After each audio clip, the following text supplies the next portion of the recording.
Hey everybody, welcome to the vlog for this week. It is currently 6:59 p.m. on August 9th, 2022. It is a Tuesday. Getting a jump on some things. But first, before we dive into everything, just want to remind you I do time codes on these vlogs because they can get awfully long when I get into deep cooking. So if you're not into the cooking, or that's all you're into, or you just want to hear our movie reviews, thoughts on, what did we go see that we're going to talk about this time? Bullet Train. I may talk about Prey. I may talk about the Lego Star Wars holiday special, vacation special.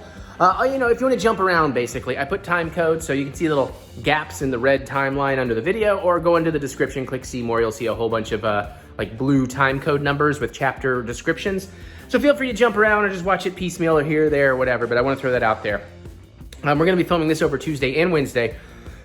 Because we are cooking up some fun things, but I need to get a start on some things today so it doesn't take forever tomorrow. So I'm going to do that in a minute. I have already done my shopping for the day. We have plenty more wedding updates, plenty more honeymoon updates, lots of stuff to talk about in here. I do have a fun plan for keeping vlogs going while we're gone, because I'm not going to make them and edit them on vacation. We're going to be too busy, but I'm going to kind of pre-do some stuff, and so you'll still have all that content while I'm gone. So we'll get into all of that. But I just shaved. I still need to go shower, but I thought since this is something I'm gonna leave on the stove to boil for a while, and pray the cats don't get too interested now that I think about it. Maybe that's a terrible idea. Basically, we gotta start by making some beans. Okay, so we're gonna do maybe 3 kinds of beans. We're gonna start with 2. We got some red kidney beans. We got some black beans. I've already kind of sorted and rinsed them. I just did a cup of dry beans each because I don't need a lot. I'm gonna end up with a bunch of leftovers, but that's fine. Just trying to get the hot water hot. And theoretically, each of these should get 3 cups of water since I only did 1 cup of dry beans. We might throw a little extra, and you just gotta boil them and keep an eye on them. Check them every now and then, taste test. Once you get it desired tenderness, take it off, drain them, and you got your beans. I'm also gonna heavily salt the water because the recipes tend to call for canned beans, which come heavily salted. So you do have to adjust for that salt content if you're gonna make your own beans. But fresh beans just taste better to me, and it may take a little more effort, but I don't know, I got a little more control over what I'm doing. So we may also do a batch of pinto beans. I will let you know. All right, I went ahead and did the same thing with pinto beans. Why not? So again, cup of dry beans, 3 and touch extra water, 2 huge, like 4 finger pinches of salt. I got everything trying to come to a boil. This is pretty much at a boil, so we're gonna start bringing that temp down because we do want it to simmer. We don't want that water to boil out too soon, especially if I'm gonna be leaving these unattended. It should take about an hour. I'm starting to get a rolling boil over there. Bring that down to about medium.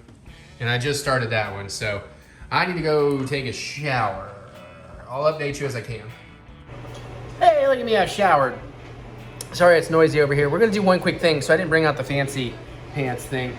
Beans are coming along. Pinto beans are fluffing up nice. They're getting close. That hour timer I said has about 10 minutes left. I got about 8 nice, freshish habaneros here. I'm going to make a hot sauce for a thing. It's kind of very specific.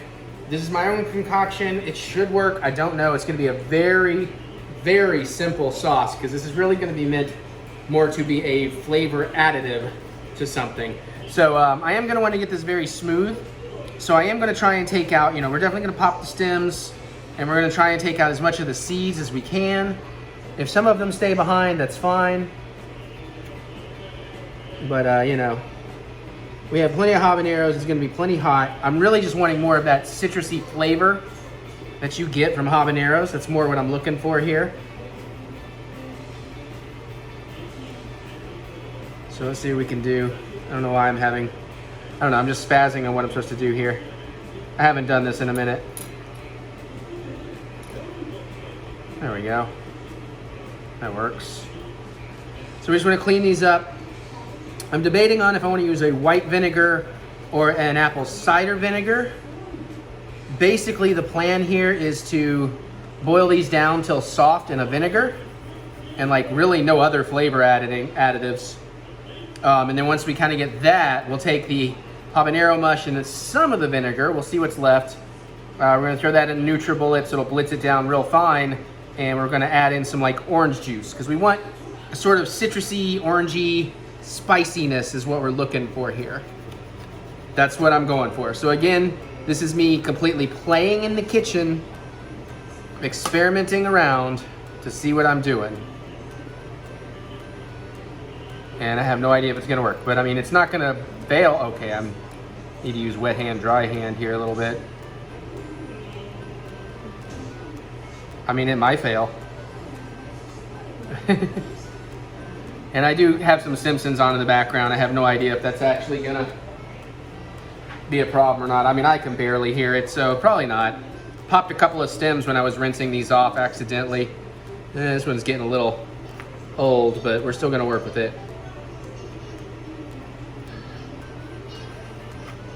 Okay. You know, and again, we're just trying to, if these are slightly old. I thought about getting fresher ones today, but I thought, well, these are still pretty good. And I'm kind of overloaded with hot peppers right now. Especially where we had a pretty good yield come out of the garden. I'll hopefully show you. We actually did manage to get a couple of semi-decent looking chocolate habaneros. And more coming in. We got some great serranos, some Thai red chilies are working really well. So there might be a Thai chicken chili and basil thing at some point, because Mary's Thai basil's coming in real nice. So we'll see what all we can get to. Yeah, sometimes it's just easier to get in here and rip this out. Now, of course, with habaneros, you know, jalapenos, they tell you to wear gloves and all that. I've never had a problem with jalapenos. Habaneros, on the other hand, yeah. If you have some habanero oil on your fingers and you touch yourself, it is going to burn.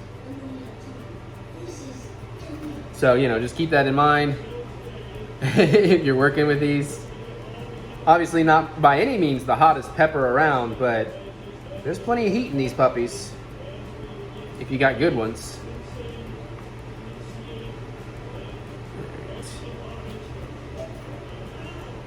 Ah, come on now. And I really should have started these. I thought I was going to do more, so that's why I was like waiting to do vegetables till after I showered, but honestly, I should have been letting this go while Mary was out taking care of Charlie's cat. So I'd be ready when she comes home to go do some gaming with her if we get the chance. And like I said, this, oh yeah, that one's pungent. I could smell it. The citrus acidity kind of popped out on that, and I really like it. All right, we've almost got these cleaned out. Definitely want ventilation when you're doing this, or you will, you know, especially when you start boiling, I mean, or you will make your any roommates hate you. It has a little bit of grime on the tip I just want to get through.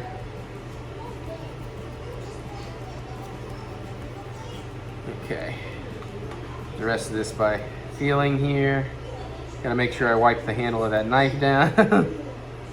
Especially because I might still prep some cucumbers for myself. Mary's garden cucumbers came in nice. Because we'll show you maybe, but they're finally getting rid of that white fence now that we have the sound wall. Okay. So I'm throwing as much of this as I can into our compost, or our compost transfer thing. I'm gonna go ahead and take one glove off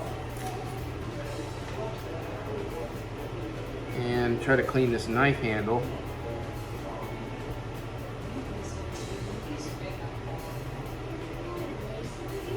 Since I kind of stupidly did things there. All right.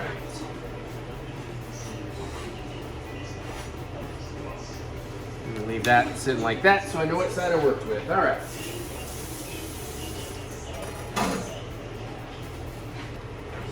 All right, moment of truth. Since I am going for a more citrusy thing, thinking, oh, why would I touch that with my bare hands like a dummy?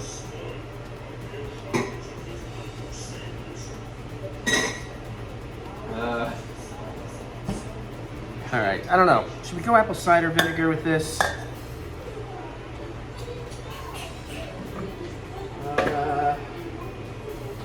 White's gonna make it more sharp, I think. Apple cider is gonna bring it down. Actually, you know, we could go with a little bit of both. Let's go with a little bit of both. If I can get to my white vinegar. Let's start with a cup of white vinegar, and we might go like half a cup of apple cider or something. Mostly enough to make sure, you know, well, I guess you don't really have to cover it, but pretty sure I have another. All right, that's actually like 2/3 of a cup. It's a little more than 2/3 of a cup. And yeah, I think that's what we'll do. We'll just try to get that other 1/3 of a cup out of the apple cider vinegar, maybe. Yeah, I think that's gonna be about right. So it's about a cup of vinegar between them. So just for my rememberings, if this turns out to be awesome, we're gonna say it's 1/3 of apple cider vinegar and 2/3 of white vinegar. And then I don't know if I need to get more white vinegar, but I know Mary's got tons. All right, so yeah, so we're just gonna put that on the back burner, get some heat on it. There we go. Go about somewhere a little about medium, small pot. Gonna put a lid on it. I'm actually gonna crack that lid a little bit and then let the smoke go into the thing. So now we're just about good on the beans here. It'll take about a minute on some of these. I'm ready to taste test that one.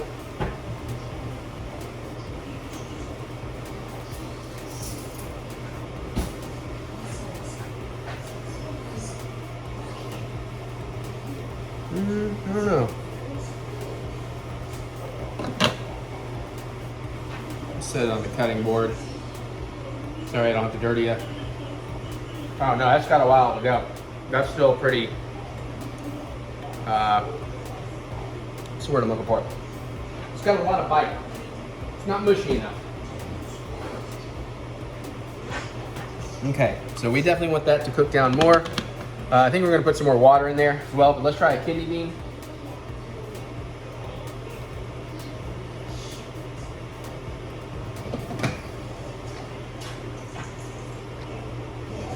See what we can do with this. Oh wow, yeah, no, that's got a long time. Hour my ass. Okay. Let's try one of the pinto beans. They taste good. I'm sure these pintos still got a ways to go. Plenty of water in them still too, so. Echo, cancel alarm. Oh, woo, hot. Echo, set timer for 30 minutes. Those are just about ready. I give them a second longer. We might want to taste test another one because that seems about ready. But yeah, these need a lot more time. Do I need to put more water in this one? Yeah, let's get a little more water in that one. Now I use that measuring cup for vinegar.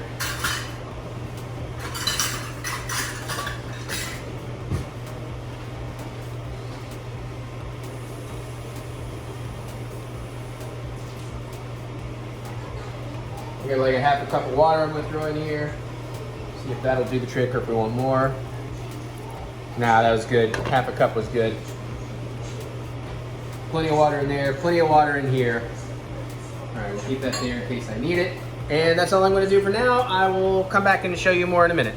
Okay, I don't know, I stewed them down forever. You can see like there was barely any vinegar left. I'm gonna put a half a cup of orange juice in there, swirl it up and see what we get. I don't know if it's gonna turn out to what I want it to be. Black beans, pinto beans are great. Kidney beans are taking forever. Mary is dismantling a chicken. Hi. That's what she do. We're gonna use Minute Maid pulp free. Definitely got a spice smell. Woo! Potent. So I'm gonna do that. All right, let's it's half a cup of orange juice, whatever vinegar was left. It is lightning striking. We got the thing all set up here.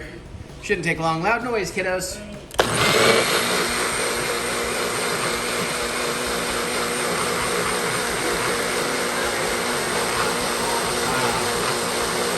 thought she was talking to put out a blast of spicy wind.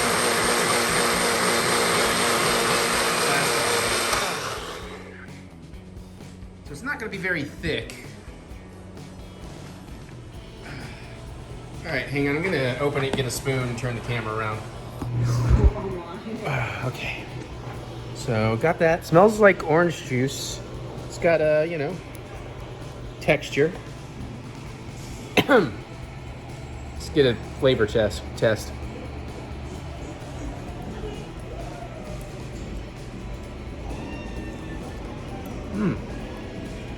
Ooh. You know what? That is quite good. Even on its own, for the simplicity of what it is, but it definitely got a little kick. All right, so basically I'm gonna pour that into something and we'll be using that in what we're making tomorrow, which if you already saw the title, you already know, but I'm still waiting on these damn kidney beans. But that's you know, for something so simple, I'm pretty clever. See like maybe a tiny chunk of habanero though. I was trying to make sure it's very thin so people don't get a bite of habanero, but it looks like it missed one little piece. Mary, would you like a would you like a mimosa? Ooh, this might actually be awesome in a mimosa. I'm not gonna lie. All right. You try that. Well, I'm not gonna. I need this for the thing tomorrow. All right, that might be all I filmed tonight. I don't know. We'll see. If so, bye. Welcome to a new day. Wednesday, the 10th of August, 2022. Getting a late start, 6:34 p.m. 6:34. Oh God, I'm an hour behind where I meant to start. All right, so I thought I was gonna make a couple of things today, but honestly, for caloric reasons, I'm only gonna make the main thing. Thank God. So we are going to make a chili. I'm not following any specific recipe. I'm actually looking at 2 or 3 different recipes to kind of just get basic ideas and basic roughs of measurements, but I'm really going to be concocting my own dish here. So, very excited about this, and I'll tell you what it is, I guess, while I can show off the ingredients and stuff. So, this is almost a bit of a clue, but I thought it was a very appropriate shirt for this, because today we're getting Last Drive-In related. There's definitely a few things I'd like to do different than what I have, because I wasn't prepared, but we'll talk about it. Let's cook. Whoa, okay, hey, there's some cat action happening over here. Chick wants a snaky snake. All right, so we are gonna make a pork chili, a crazy pork chili. This is with 3 beans, probably, and habanero. So basically, here's the deal. If you are a fan of The Last Drive-In, you are, in some way, shape, or form, whether you like the movie or not, a fan of the film Hogzilla. I'm hearing y'all chant it at home. Hogzilla, Hogzilla, Hogzilla, Hogzilla. All right, so, because, you know, they have that drive-in set when they're inside the trailer, which is actually like a drive-in concession stand now. Whatever, they have foods on the board. I'm angling to get some of my creations up there maybe one day. So today we're gonna make what I call Hogzilly, which is a pork chili. So, so I'm trying to theme a bunch of stuff to that. It's a cheesy B movie. It's not great, but it's enjoyable. They riffed it at this Jamboree, which was amazing, and that's when I got my favorite riff. We've talked about that before. Joe Bob is in it, and the crew of The Last Drive-In actually ended up, I believe, got some funds together, and they finished the movie so they could show it on The Last Drive-In and annoy Joe Bob, and it worked. So this movie is about a giant feral hog killing dumb kids and stuff. I barely remember the movie. In Central Florida. So Florida is why I'm trying to bring this citrus note into the chili with the heat. That's why I chose habanero. An orange habanero has more of a citrusy thing, because citrus is what Florida is most known for, flavor profile.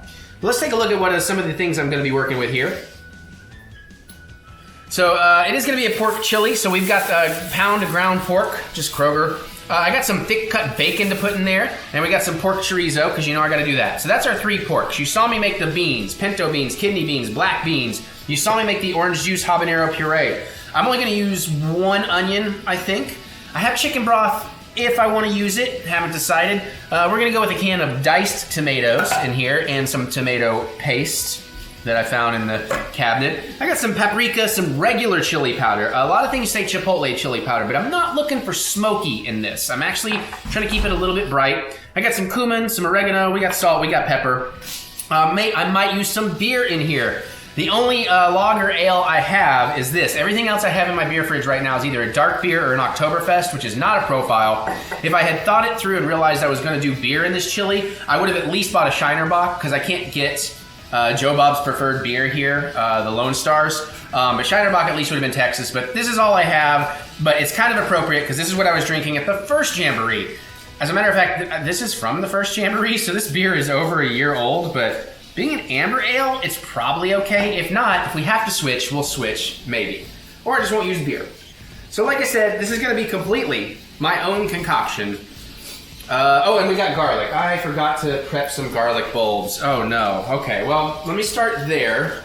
So let me bring the camera back up. Usually I do this part off camera, like I've washed my vegetables. Oh yeah, I got a yellow bell pepper, a red bell pepper. I got a little jalapeno for a garnish. I wanted to get some spring onion, some green onion, but I totally forgot. I could theoretically run to my dad's house and borrow some of his he just bought. But again, it's mostly for garnish. I have other garnish options. I don't even know what we're gonna do because I am really free flying on this one. I might reference some recipes on occasion just to get some rough ideas of what I'm looking for. We're gonna want a decent amount of garlic here, 4 or 5 bulbs, I'm thinking. So, this is a fresh, well, it's supposed to be fresh. That's a mushy bulb. I just bought these yesterday. Wasn't the greatest selection at my usually great Kroger. Okay, that's probably gonna be enough garlic. Let's get these peeled. And we're just gonna use the mincer, because honestly, I really like that mincer I bought, and I hate chopping up garlic, so I feel like I might need to cheat on getting some of these garlic peels off. Yeah, let's take a quick cheat on this. Give me a little, can I have enough room? This probably has enough room. So if you haven't seen me do this trick before, basically, we're just gonna throw it in a container, give it a vigorous shake.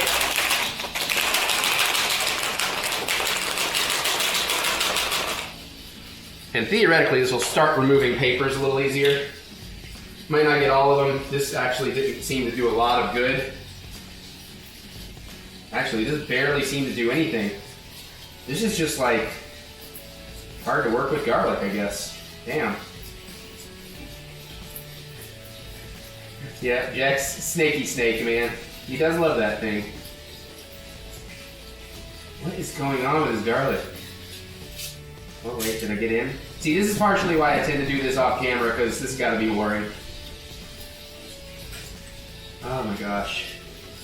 I know there are chef techniques, I have just not mastered them, where you like pop it with the side of a knife. Oh, he left. Snaky Snake's just doing its own thing. Jack's over at Mama's bedroom door, cooing for his mama. Aw. Buddy, she'll be out when she can. She's got to do things. Actually, she might have gone off the shower, so it might be a minute. Oh, I'm sorry if that's breaking y'all's heart too. He is adorable. Any minute now, he'll probably start trying to jump for the door handle and break into her room. Good Lord, I'm having the worst time with this. Maybe if I broke off enough, we can, let's see if we can get into these others easier. That's him jumping for the door handle. I hope Mom remembered to lock the door. Jack, buddy. Come on, guy. Chill out. This sucks, y'all. I'm sorry. And this, honestly, even this normally goes a lot faster for me. So I don't know what the hell is happening today. This is that one clove that just doesn't want to. There we go. Starting to get something peeled off of it. Oh, wait, can I get this one? The old-fashioned way? No. Come on, you know you want to give it to me. This is way more of my butt than I intended for y'all to get on this episode. In this vlog.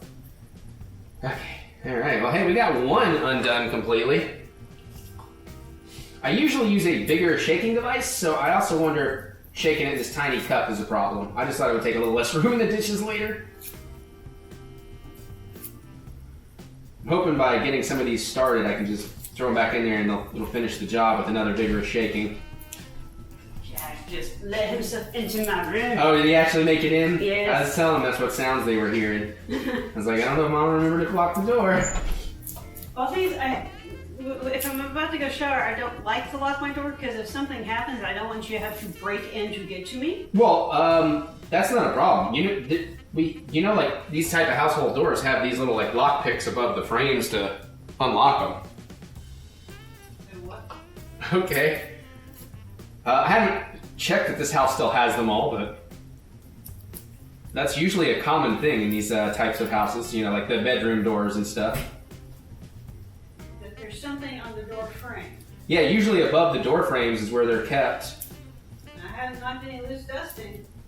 Oh, well, then they probably ain't here.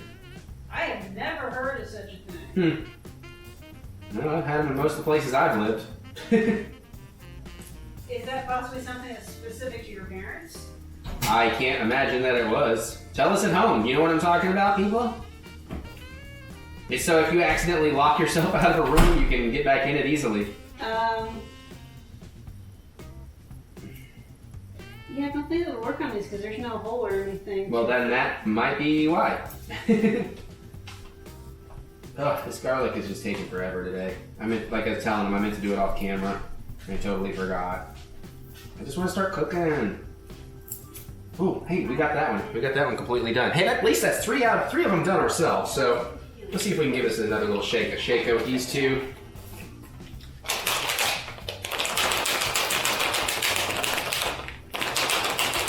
Yeah, it might just be they need a bigger space to actually flop around in. Actually, it seemed to help with this one a little bit.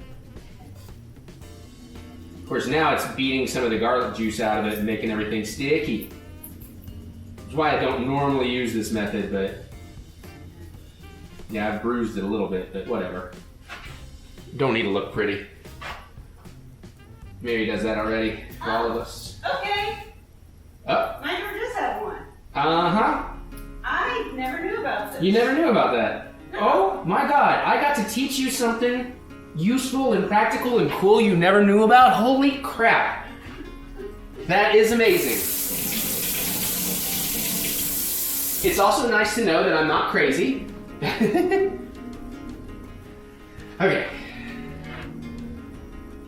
All right, so now that we went through all that, I'm gonna get rid of my wedding ring here so I don't get it messy. How to actually use it is something else entirely. Yeah, I'll have to show you. It's all a trick about how you stick it in and bend it and twist it. It's practically like a lockpick, basically. All right, so we can set our garlic to the side. Let's prep an onion. I think I'm just gonna go with one onion.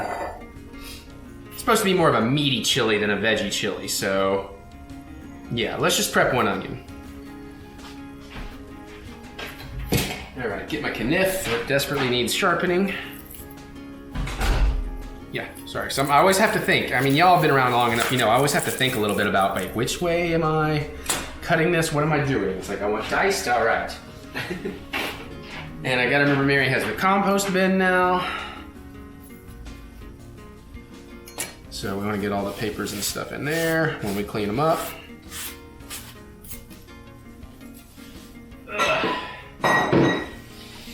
Oh, Jesus, that freaked me out.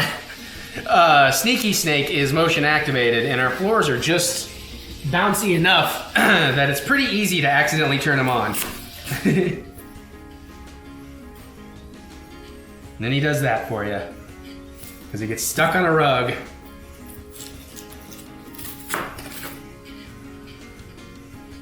Okay.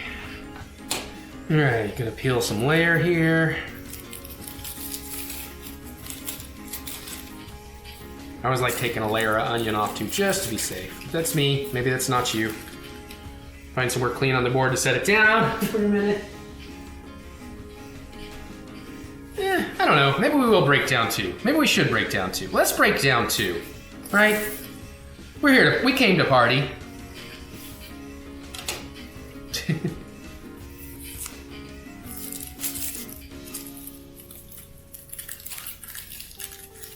Okay.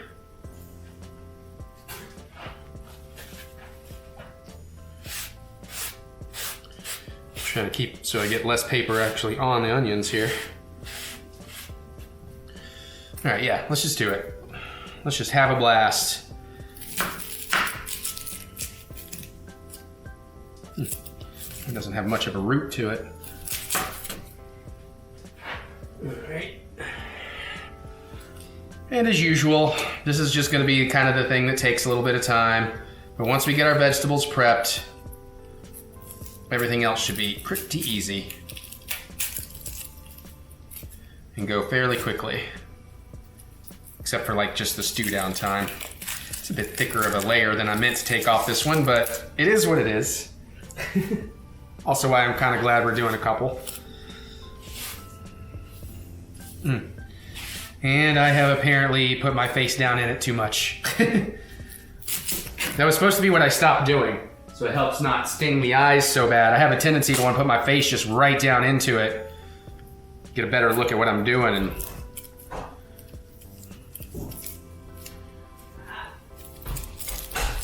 okay.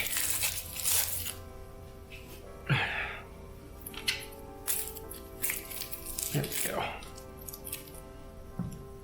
All right. Let's get a fresh towel to clean these up a little bit. And maybe a serving bowl, or you know, a bowl for the mise en place, please. Mise en place, more like please en place. Oh, that was an awful joke, and I love it. No idea what cocktail I'm making tonight. I found some really awesome cocktails, like bacon ones, because I thought about like, there's a Guy Fieri like bacon infused cocktail thing I really want to try, but I do not have the time to infuse stuff with bacon. By the time I had the idea of looking into drinks like that. All right. Just trying to get all the paper and stuff off I can see. All right. Let's make quick work of these onions. Should not take too long.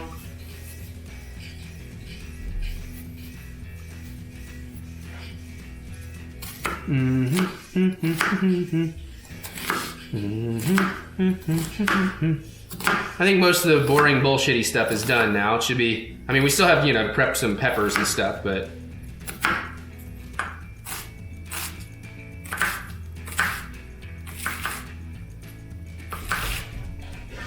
Jack, buddy boy.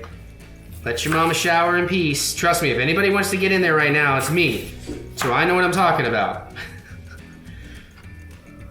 Yeah, indeed.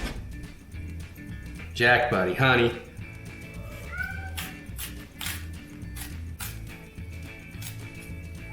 All right, again, try to remind everybody, I'm not a pro chef. I don't care if these are perfect or not.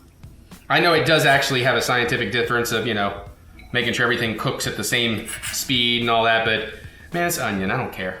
If I was making a French dish, maybe, but this is Hogzilly. Just like the movie, there we go, I'm doing it on purpose. It's just like the movie, everything should be awkwardly proportioned. And half-assed.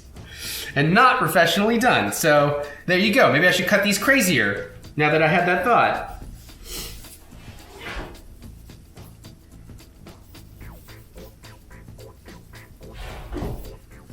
All right.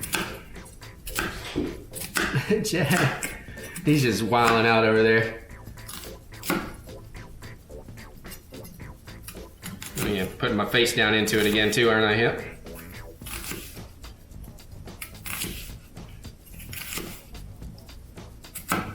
Okay.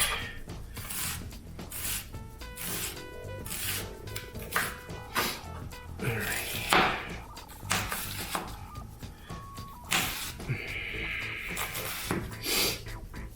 Let's just dice it this way now. Okay, that's one onion down.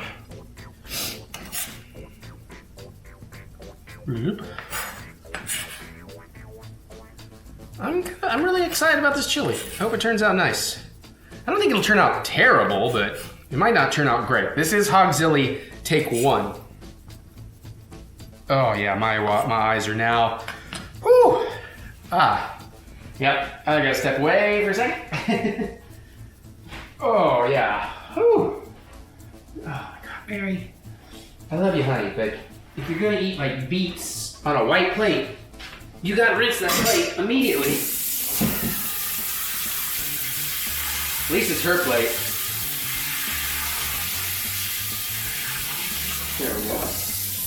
She does grow a fantastic beet in the backyard, though. She's grilled some up and let me taste them. It's usually when I'm making something else, though, because I told her one day she had like these big slices of zucchini and squash and beets, and I was like, ooh, that was nerve-wracking. She grilled them up, and I was like vlogging, and I was like, hey, we should put those on a bun, have like a roasted veggie burger. She thought it turned out pretty good. She's done it again a bunch of times. Now I'm like, I know it's not gonna save you calories, but what about putting some like feta on there? She loves feta. More of a goat cheese man myself. I mean, I like feta though, don't get me wrong.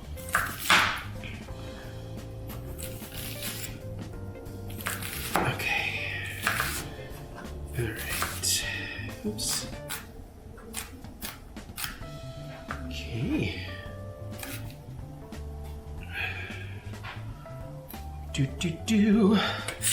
And we are, of course, using a yellow sweet onion on this one because I thought, I thought about going with the white onion and getting a little more tart, but I thought maybe the sweet here might play with the habanero and the OJ a bit more.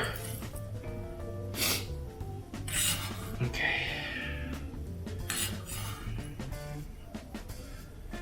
All right, one more, and then we can break down the few peppers, which is not a lot of work.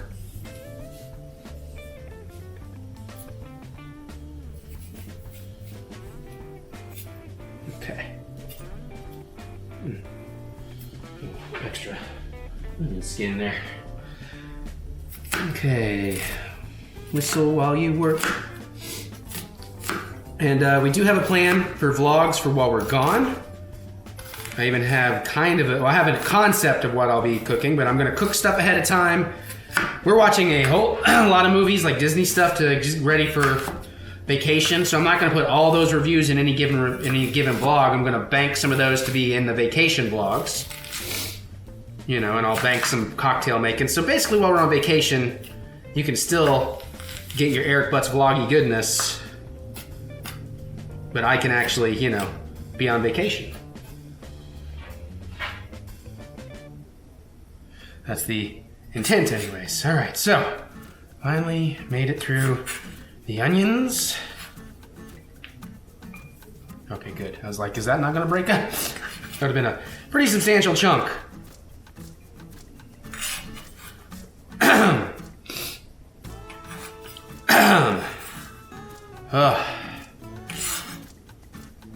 All right. All right, let's clean things up a little bit. And here's my hand towel. There it is. My cooking towel.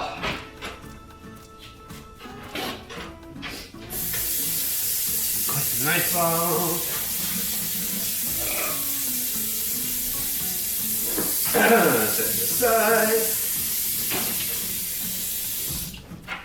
Wait the board down. Okay.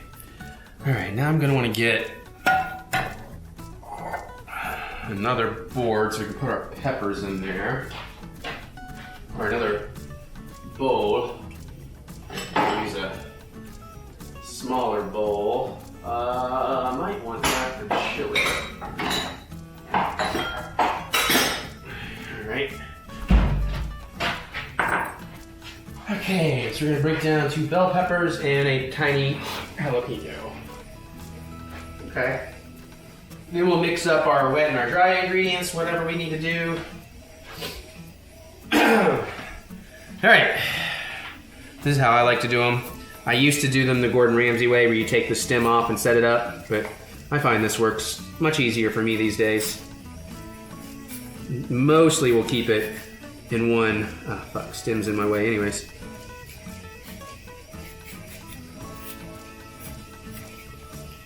And Viola. Look at that. I guess I didn't do it perfect though, huh? I did leave a little bit of stem or seed in here. I've done better. Just trying to knock the seeds out into the compost down here. Some of these are really embedded in there too. All right, almost got it. Come on. I guess I could have actually waited, and as we're dicing, some of these would be easier to get to. And one to grow. Okay. All right, let me go ahead and do the yellow. Dice all at once.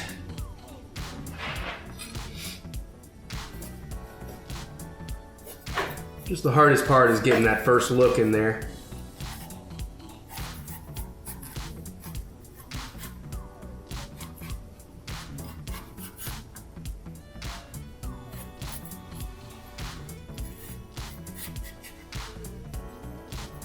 And boom! That's a pretty good run on that one. Let's go ahead and break this into bits though. A little bit easier to work with. Got a couple of escapee seeds.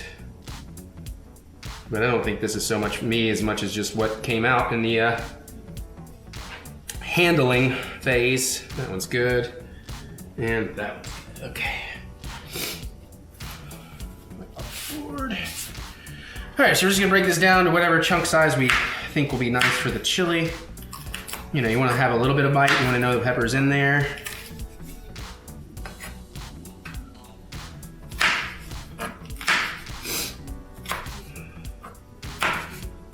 But you don't wanna serve people a gigantic mouthful of pepper.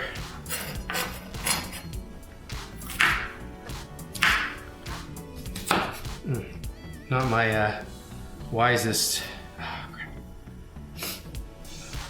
gripping method. That's pretty good right there. You know, nice chunks. They may shrink slightly. They're not gonna shrink a lot though, if I recall. It's been a minute since I made chili of any kind. I assume the last chili I made was on a vlog. I don't think I made any since then. Damn it. You know what, fuck that piece. Got too much onion paper where I didn't do a good job cleaning up.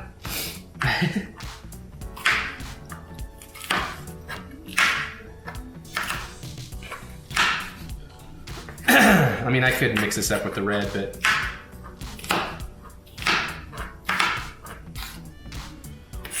There we go. Get a little closer. Okay, almost there.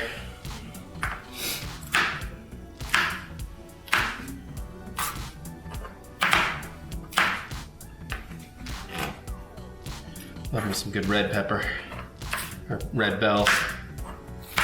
I'm starting to get some coming in the garden. You can use any bell peppers. I mean, they do have slightly different flavors. I like for this, it was red and yellow because I thought those would be a little more common. I almost went red and orange, but I did not.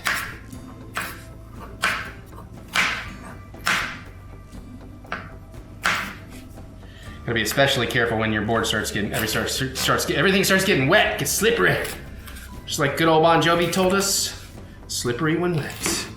Because they created that phrase. It didn't come from a street sign or anything. It was all because Bon Jovi. Yeah, sure. I say red bell pepper is my favorite. I do like a good green for snacking, but I know there's not a lot of flavor in green, but it's pretty good. But red, I think, is definitely the most flavorful. Yellows and oranges are pretty similar and nice. Okay. All right, let me wipe off. Wipey, wipey. Wipey, wipey. Cleany, cleany. One more veggie. Then we can start blending up other stuff. So this is just for garnish. This actually came from our friend Charlie's garden. Mary's been cat sitting for him while he's at Pinzik.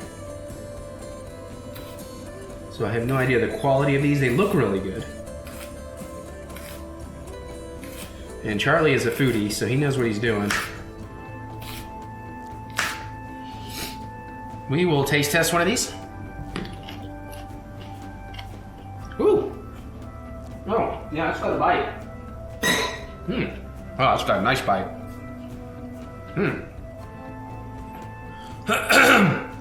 Ooh. It's got a real nice bite. Oh, all right. Cool. One of the smallest containers I've got, we'll throw them in here. Because we're not gonna use all of those. So I'll save me a few for, I don't know, something. Okay. So, you know what I'm gonna do? I'm just gonna set these up here. I think at this point, I can kind of get rid of the cutting board. I might still need it for something, but maybe not. So I'm just gonna set it away for now with the knife. Woo! Yeah, that had some legit punch to it, that jalapeno. All right, let me just kind of clean up my workspace here a little bit.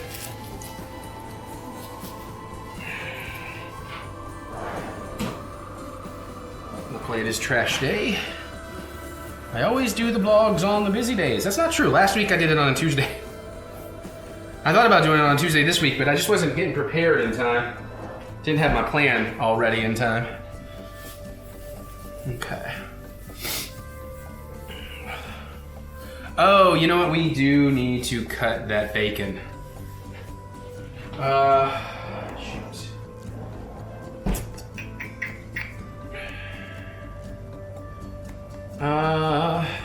Yeah. We gotta dice up that bacon. All right. I'm gonna prepare a new slip mat. Dang it. I'm just gonna wet a paper towel. You know the trick.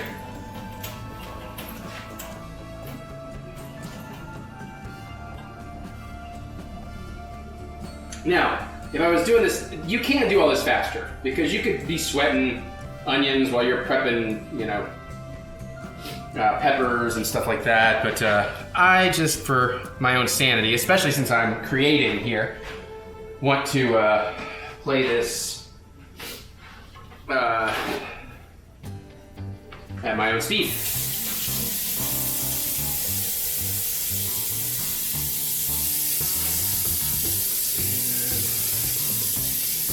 Light down, even though I'm going to flip you over.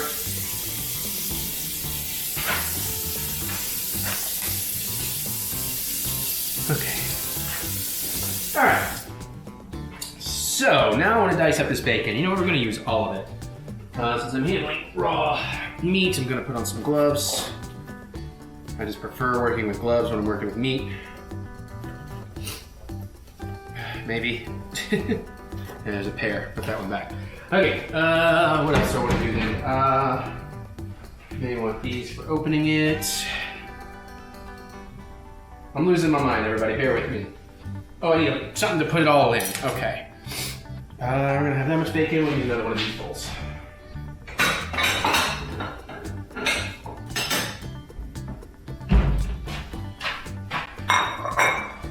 All right. Okay, almost there. I keep saying that, I know. How are we doing? We've already been half an hour. Crap.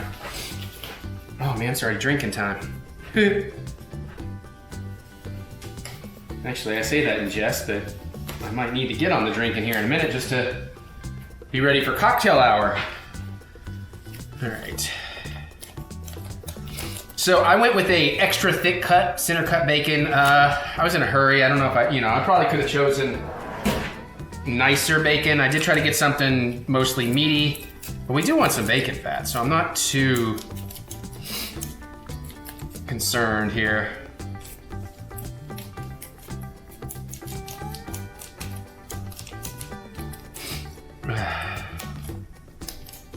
Come on, man. I really did it. I'm doing this so wrong. There we go. Almost. There we go. Honestly, would I be better off just fucking cutting the bacon itself with like scissors?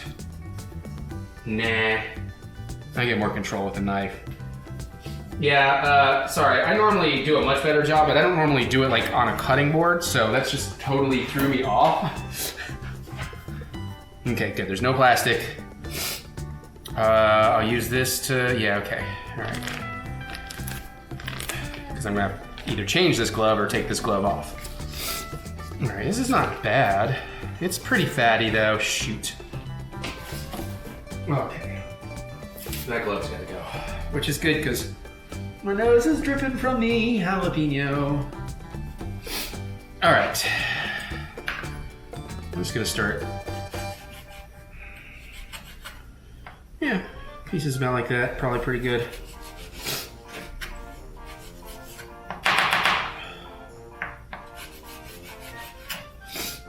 Because obviously this will shrink up, so we do want a little bit of a bacony bite. I mean, we're, you know, as long as the flavor's in there, we're good. Yeah, those look like pretty good pieces. Actually, I wonder, should I? Nah, that's fine if they're kind of longish pieces.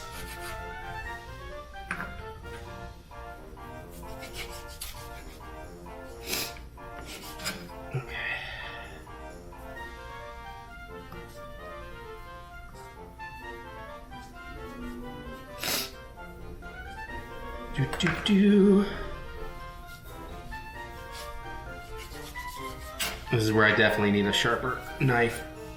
My knife is so due for sharpening. Sorry for all the snivels. Between allergies and then, you know, some heat went through my system, so. We can probably break this up in the thing a little bit too if we want to when we're cooking, since we're going with the stainless steel. Most things say use a Dutch oven pot, but I'm like, I'd rather not, because then it's a hand wash item. And if you've been around my channel long enough, you know I do not like hand wash items. However, now that I live with Mary, who is more than willing to hand wash some things for me on occasion, I'm not quite as adverse as I once was. And I can hand wash too if I need to, but I just figure if I can avoid it, I will avoid it. Work smarter, not harder.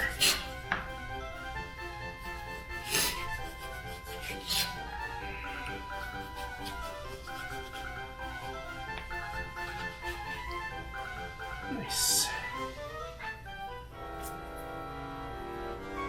So yeah, this is a pound of bacon. Really, these recipes are usually like 2 pounds worth of meat, but we're gonna have a little over 2.5 pounds because of the chorizo. But of course, that chorizo breaks up real fine. It's gonna bring a lot of seasoning to the chili itself, now that I think about it. But I mean, how can I not make something with, you know, I love chorizo. You know, I'm gonna do something with pork product. I feel like chorizo should be involved. This is where it gets a little trickier, because I gotta watch my thumbs and I have a little less to grab onto. Oh yeah, some of this is like a lot of fat. Oh, now it's all, now I've really screwed the pooch here.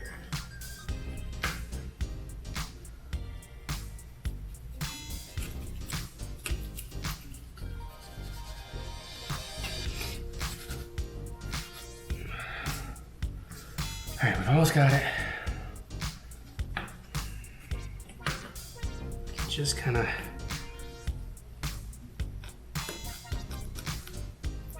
I don't know, I know it's not a really preferred chef method.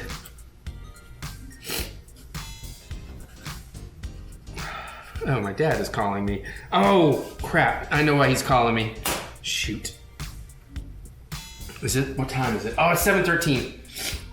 Hey, what's happening? Hey, I left your message earlier. Ball games on the SEC network. Okay, well, I totally forgot to set any kind of recording for it. Has it started yet? Yeah. All right, well, that's fine. I'll go start it here in a minute. I'm in the middle of cooking up the chili. So. I just want to let you know it's SEC network. All right, I appreciate it. Thank you very much, sir. All right, bye.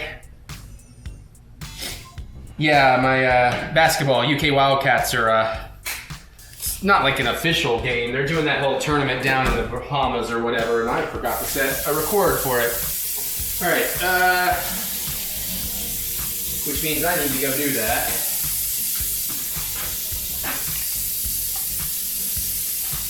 Oh, no, that's right. Yeah, okay.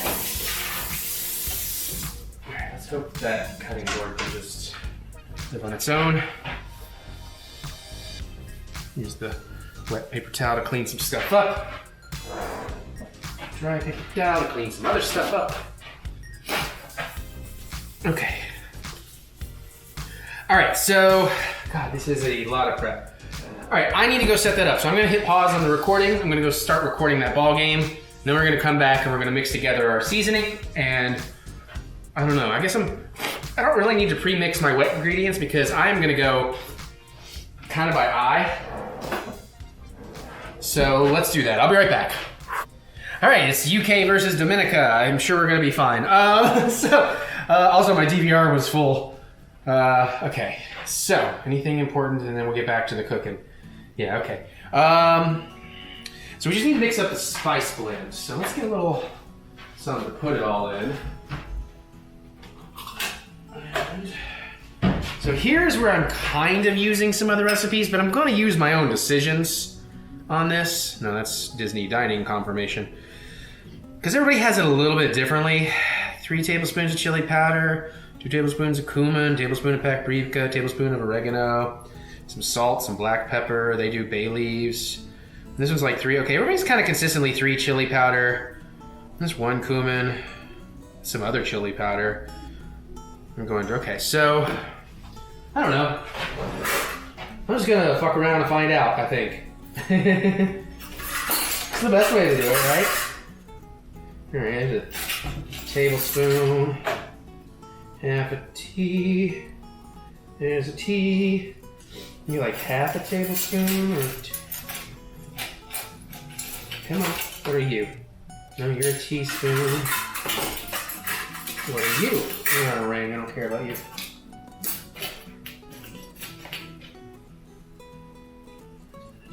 I don't know. Okay, we're just gonna, I may have to grab something else, so. Let's, I think, start. Somebody wanna write this down for me in case this is good and I wanna recreate it? All right, let's get some, why is everybody like messaging me right when I, oh, did he leave me a voicemail and I didn't even, yeah, what the hell? Why did it ring through my watch one time and not the other? I can't rely on anything anymore. This looks like a very fresh, is this even open chili powder? It is not. Okay. All right, well, it's open now. So, oh boy, I don't have room to shove this down in there. That's not gonna fit down in there anyways. Dang. Maybe it will. But it's like there's no room to get it in there. Ah! Can I like...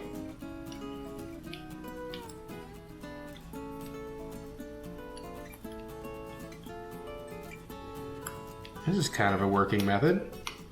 It's a messy method I should be doing over the sink. Aha! Okay, that is a heaping tablespoon of chili powder. It's a little easier to work. Oh Christ! Theoretically, it's a little easier to work with now. That's another heaping.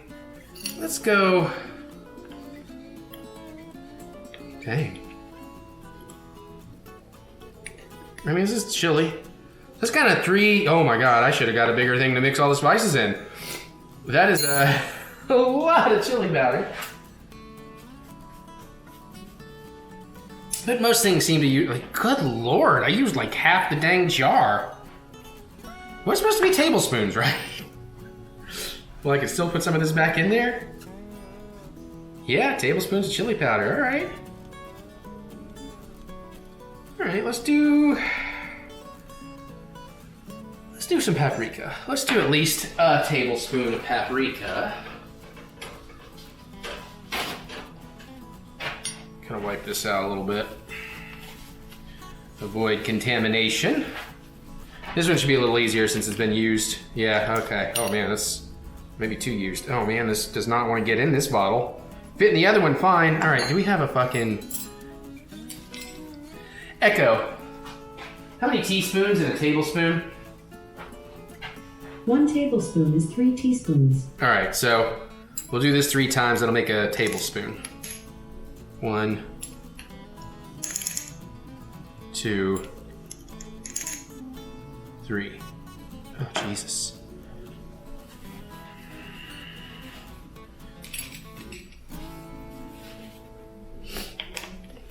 Okay.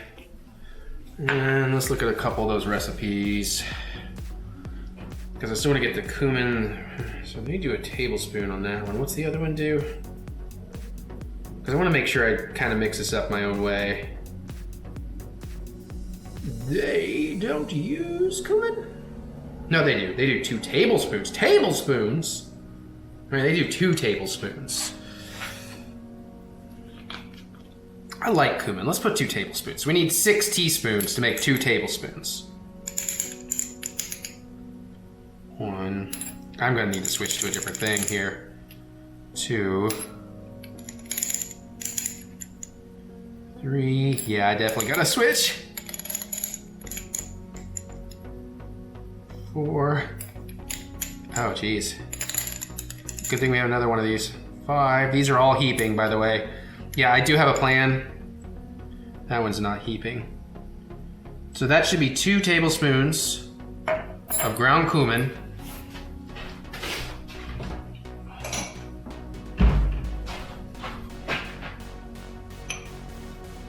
There, that gives us a little more room to work. All right, let's get some oregano. I like oregano, so I'm gonna go heavy on it. Let's see what the options are here. So they use 2 teaspoons, and they used a tablespoon. Let's do 4 teaspoons. Why does that sound good to me?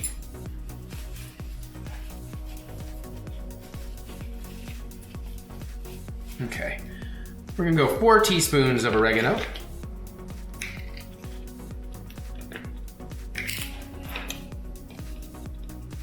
Heaping. 1, 2, 3, 4. All right, salt and pepper. In general, so they do about 2 teaspoons of salt, 2 teaspoons of pepper. This other one does to taste. All right, well, let's do 2 teaspoons of salt, and then we're just gonna pepper the hell out of it. I'll just count off how many grinds I do here. But yeah, let's do 2. This is kosher salt in case you're new here. Which looks like it's getting close to needing a refill. 1, 2. All right. 1, 2, 3, 4, 5, 6, 7, 8, 9, 10. And then I do this to get the grinds to move in there better. 11, 12, 13, 14, 15, 16, 17, 18, 19, 20, 21, 22, 23, 24, 25, 26, 27, 28, 29, 30, 31, 32, 33, 34, 35, 36, 37, 38, 39, 40. 41, 42, 43, 44, 45, 46, 47, 48, 49, 50, 51, 52, 53, 54, 55, 56, 57, 58, 59, 60. Going to 100. 61, 62, 63, 64, 65, 66, 67, 68, 69. Nice. 70. 71, 72, 73, 74, 75, 76, 77, 78, 79, 90. 91, 92, 93, 94, 95, 96, 97, 98, 99, 100. And 1 to grow on. 2, 3, 4 to grow on. Okay. Black peppercorn medley. Okay, so that should be the seasoning. I'm gonna just give this a nice little stirring together so when I do dump it in, it kind of spreads out a little easier. I have to be careful because even though I switched to this bigger bowl, still not a lot of room to mix it around. Maybe do more like, slightly more like a whisking method maybe. It seems to be blending it up nicely. I mean, it's all gonna get stirred around in the pot too, but I just kind of like pre-mixing all my spices if they're going in all at the same time. Yeah. Let's see if we can give that a little. I'm gonna throw these back in, we don't need them. Just gonna give that mixture just a taste. Tiniest taste. Don't want to steal too much of it.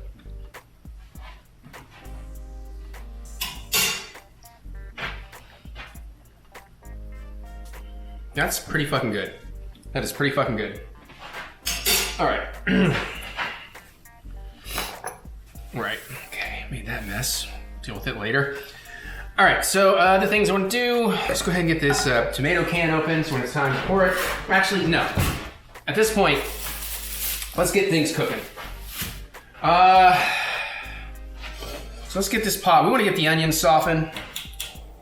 So we're gonna take, we're gonna go put that on a medium heat, let that warm up a little bit. Get just a little bit of oil in here. Just enough to keep the onions from burning. Let's say maybe 2 tablespoons-ish.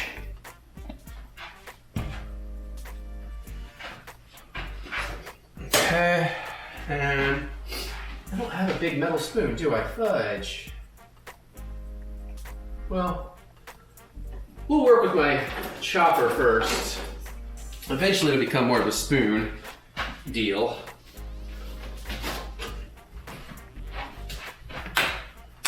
All right, we know we want that open. I need to check on something with tomato sauce. I might have some open because we aren't gonna need a lot. So let me just check my stuff real fast. No. No. Okay, I am incorrect. All right, so we'll just get both of these open so they're ready to go when the time comes.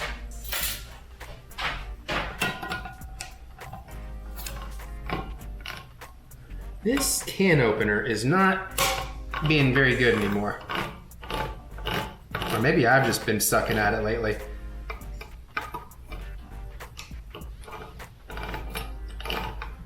Caused me to make a real mess the other time we did this. I think you may have seen it on camera.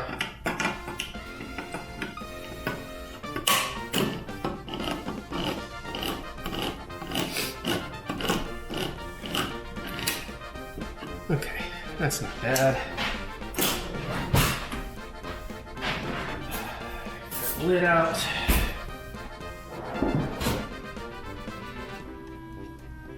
Okay, the heat, I can tell the oil is ready for the onions too. Oh shit. Fuck you. Lid. God dang. Totally screwing me up here. I need to get those onions in before the oil fucking turns. That actually separate this time? Maybe.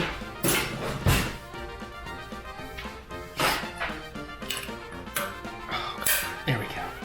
Okay, groove. All right, let's get these onions in. Watch for the splatter. Let me go ahead and move you. I'll give you a better view here in just a second, hang on. All right, so we're just gonna get these softening for a few minutes. Echo, set timer for 5 minutes. 5 minutes, starting now. Don't want to totally saute them to complete softness because I do want to keep a little bit of the onion bite in there. Let me position the camera a little bit better for this part because it's all going to happen in the pot from here pretty much.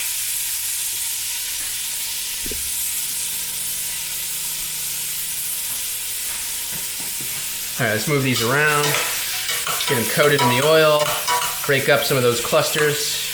This is also why I wanted to grab the chopper. So if I see any onions that need some breaking up, I can chop into them some.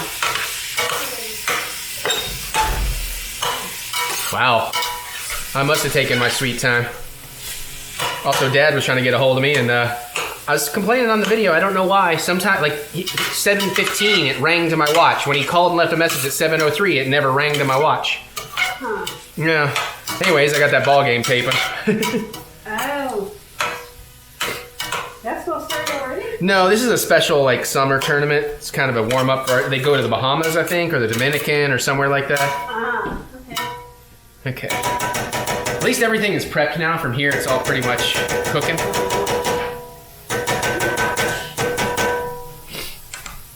I'm gonna get my garlic press out and ready.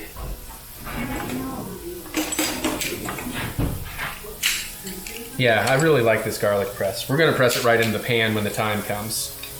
But I'm gonna try and put it on top of some onions so it doesn't burn while I clean all of them. So we're gonna want a knife. Okay.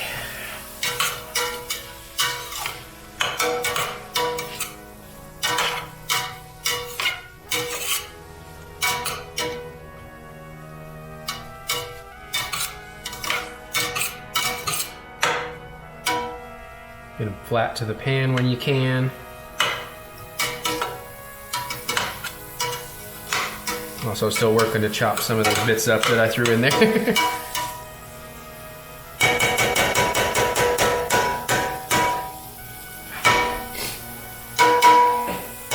Come on, there we go. All right, honey. Let's get you fed. Your mommy needs to get out of here. Yeah. Okay. We're about 2.5 minutes into this 5. We will get some measuring cups for some of these ingredients so we can kind of measure out for repeatability. So that we have, like, if this fails or if I'm like, oh, it needs a little more of this or a little more, we know kind of where we're starting and where we're going. That's really the plan.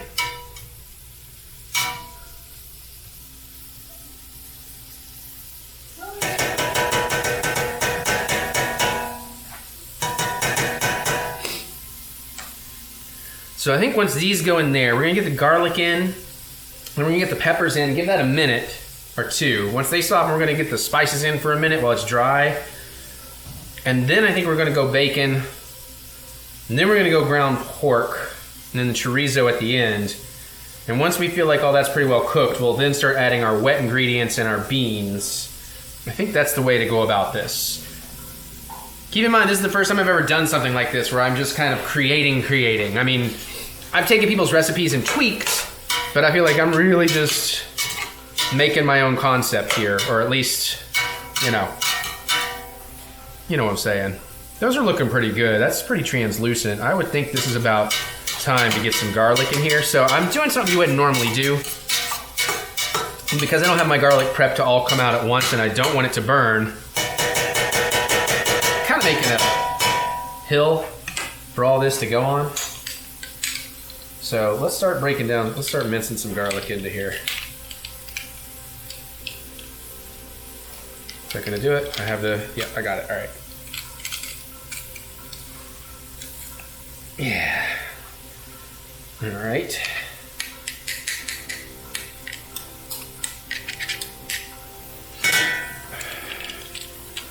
Let's get that out of the way. Let's get another one.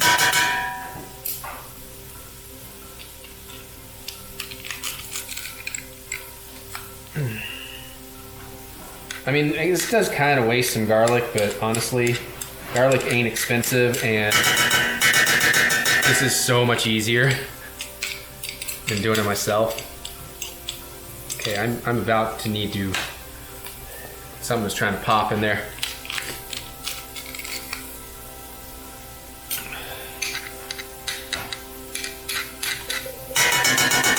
Echo cancel timer.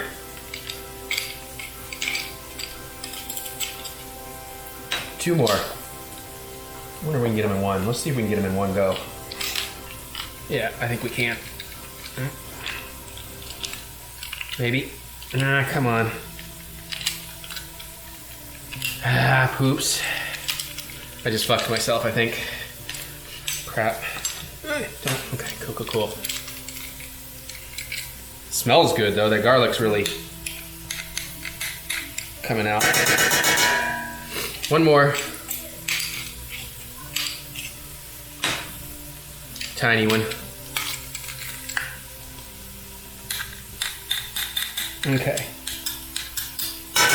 We'll deal with that mess momentarily. Let's get that in there. All right, 30 seconds.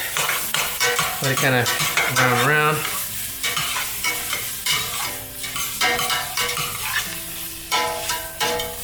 Get my peppers ready.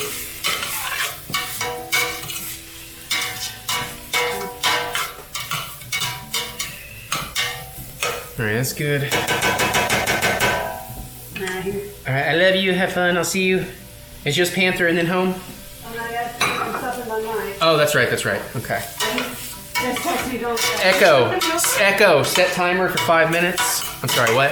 He just recently I was drying my hair going, are you still coming over? Okay. I just hope for, I'm about to turn in soon. Yeah.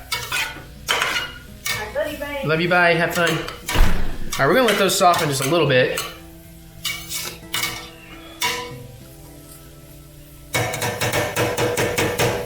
In the meantime, clean up. Oh, why did I do that? I'm dumb. I needed that knife to get the shit dug out. Uh-oh. Something sizzling maybe a little more than I want it to. Okay, that's good for now. I'll deal with that mess in a bit.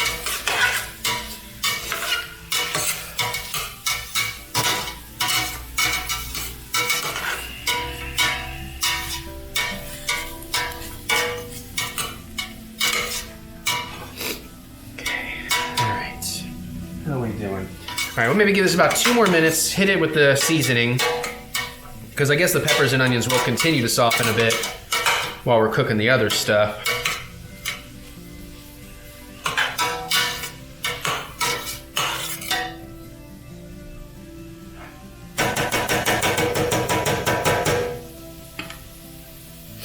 Okay.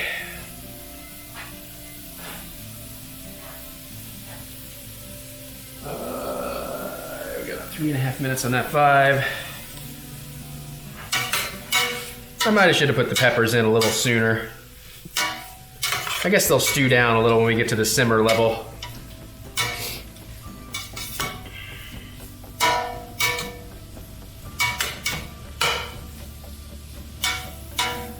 But it's starting to look pretty good.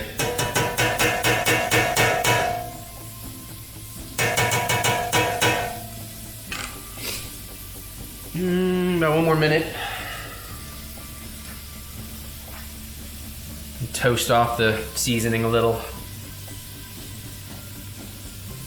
This is much longer than I thought it would be, but that's okay as long as the simmer doesn't take too long. But it probably will. And I'm kind of screwed, but hey, whatever.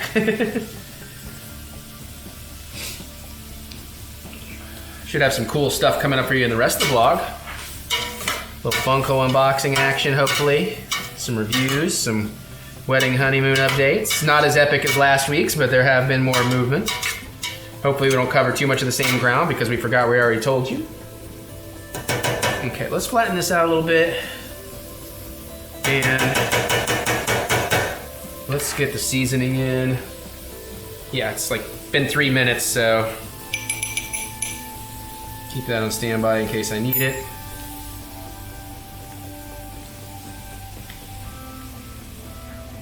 God, it's so much fucking chili powder. Alright.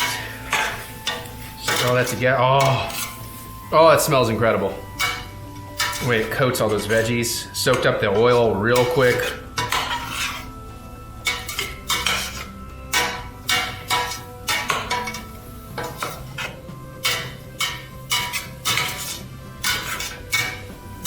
Yeah. Just make sure we keep it moving, don't let it burn. Because it is kind of a dry pan right now. You know what? We're gonna cut it early. Just a minute is fine.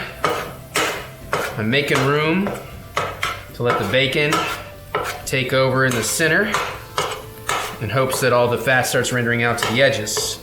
Once after we get the bacon going, we'll get our ground pork prepped. All right, yeah. All right, let's get it in there. All right.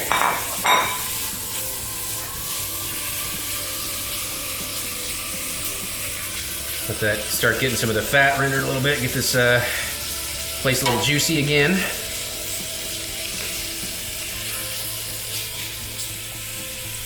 Give that a second. And I'm gonna start combining. Okay, so far I think we're okay.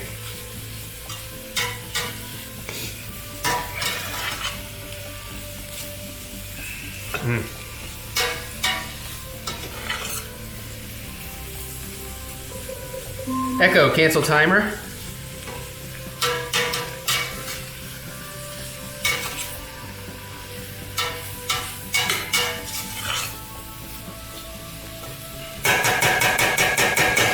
Okay.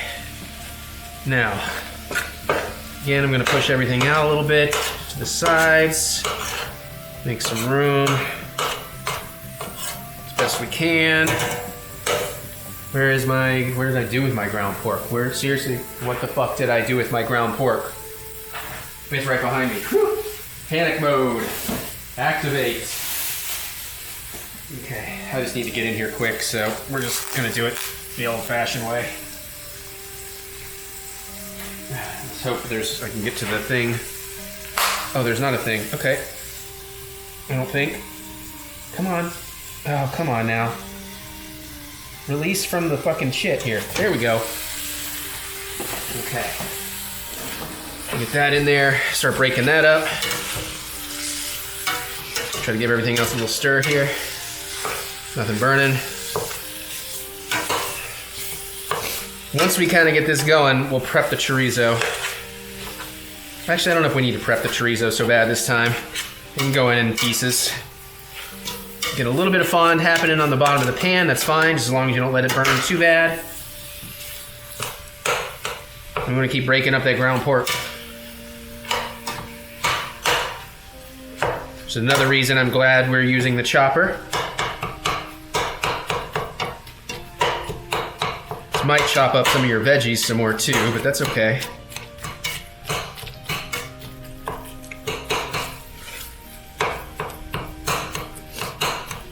This is gonna make it a little bit harder. I wonder if I should have gone about this a slightly different way, as it is gonna be a little harder to see the pork actually browning. But Echo, set timer for 10 minutes.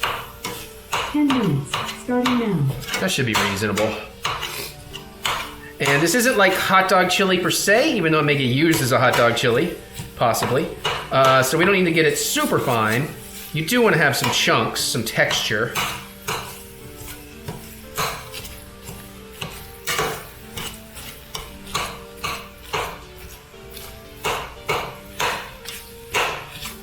This is already looking like a pretty nice little just mush. I'm also kind of scraping clean the bottom on occasion, just making sure nothing's burning. All right. Now I'm gonna try and find any big chunks of meat, flatten this down some.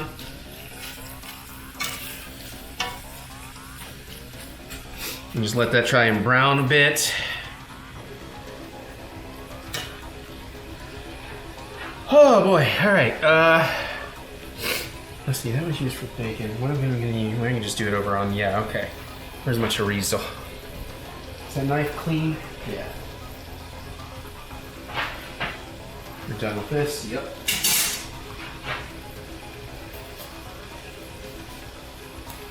If we lose a little, that's fine. Oh, come on. Separate, thank you.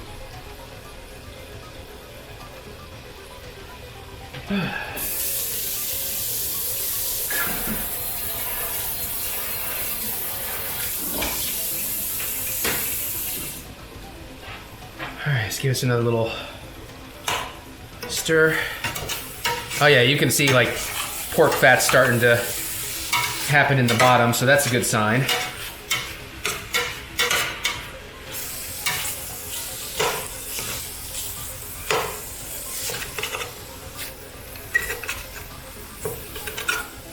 Finding some big chunks I do want to kind of work through. Hopefully we'll render more of this bacon fat off too.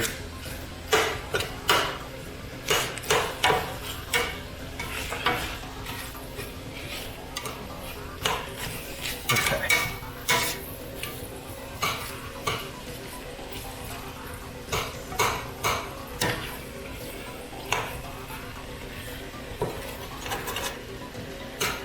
So again, just kind of as I'm stirring around, I'm looking for big chunks of the ground pork that hasn't broken up, because we do want it chunky. We do want some big chunks, but you don't want like a golf ball sized chunk showing up on somebody. It's not a good way to get a blend. Also, I'm trying to push some of the fattier bacon down, and all this is being done on medium heat, by the way.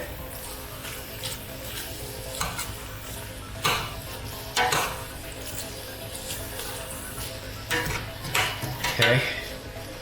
All right, we're gonna let that do its thing for a couple more minutes. It's getting a little warm in here. I'm gonna get a 1/4 cup and a 1/2 cup out for some of the stuff that'll be coming up here soon. I guess I can get my beer opener. Where has it gone? Oh, there it is, okay. Okay. All right, so we're just kind of getting this done. A couple more minutes, we'll throw in the chorizo.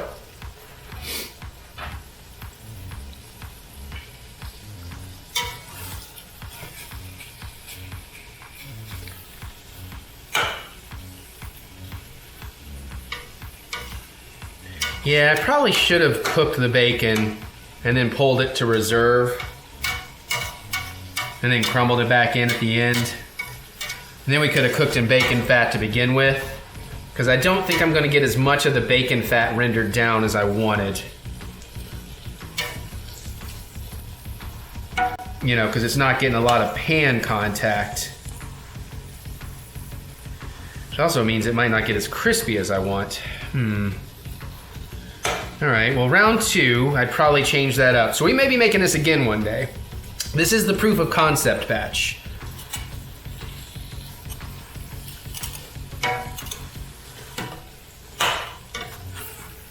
Oh yeah, we're getting like a nice, almost like meat gravy down there in the bottom. These bell peppers shrank up a lot.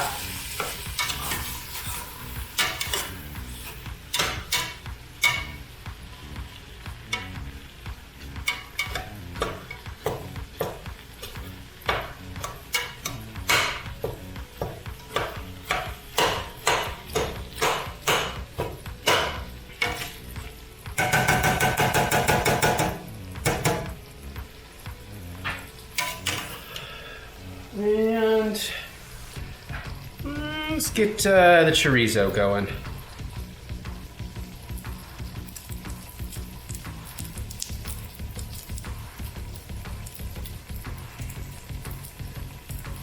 You know, spin and twist and push method. Works pretty good. And of course, this is going to bring a lot of its own seasoning to the party. And normally I would do this out onto a plate so it can all go in very quickly at once, but since I have a whole bunch of stuff in the way here, I know, it may not look that appetizing coming out, but man, some of the best stuff in the world. So we're gonna start breaking that up and stirring it around and incorporating it.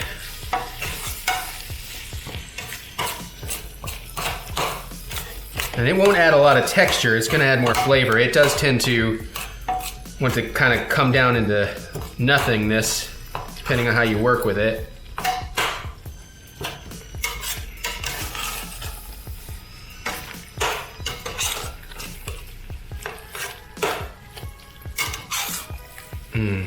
Man, this already, honestly, this already looks really fucking good as is, not gonna lie.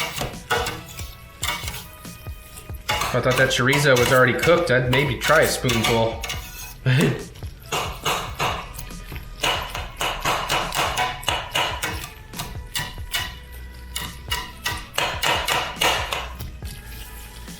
Yeah, I'm still seeing like large pieces of fatty bacon that just... it's not really... Yeah, I think I fucked up with the bacon.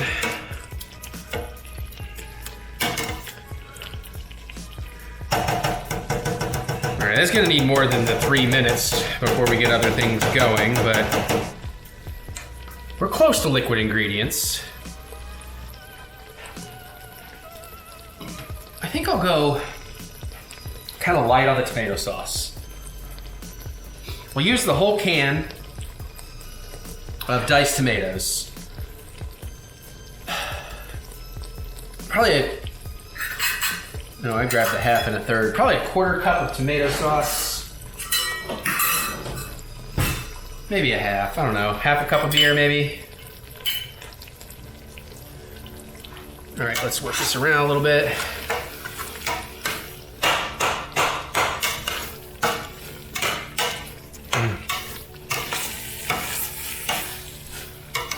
Honestly, I'm wondering, maybe I shouldn't have opened the tomato products because I'm like, this could pretty much be it right here.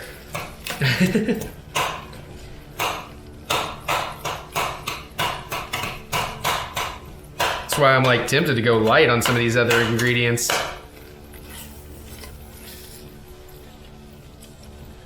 mean, that's kind of a nice chili right there. And whenever I'm seeing some fatty bacon, I'm trying to push it to the bottom of the pan so it can kind of sear off on the bottom. Yeah, because this is probably going to take way too long to simmer, isn't it? I may have to have a different dinner and taste test this later tonight.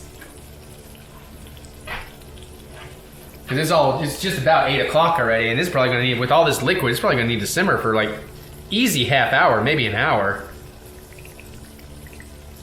Look at all that grease, man. That's all right. We like that, I think. Here we go. That's the sound of some pork fat frying in the pan bottom.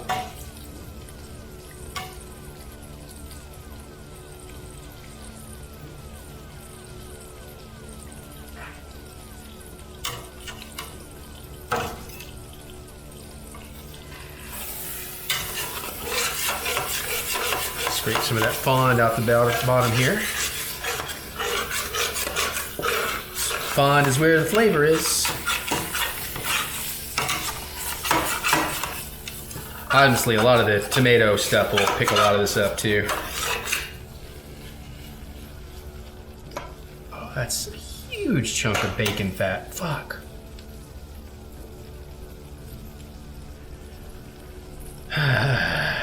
Yeah, I may have really screwed the pooch with the bacon. Echo, cancel alarm. Echo, set timer for 5 minutes. 5 minutes, starting now.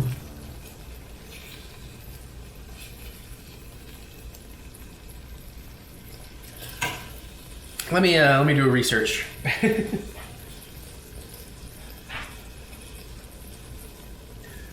Will bacon fat render while simmering in sauce? Cook bacon in the sauce. In large scale, cook bacon on crisp or occasionally drained.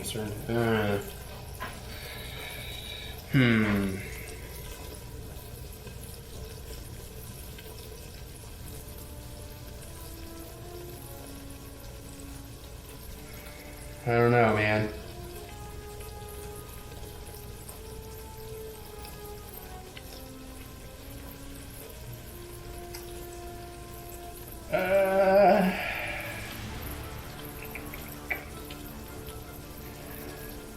Yeah, I know if you do it. Yeah.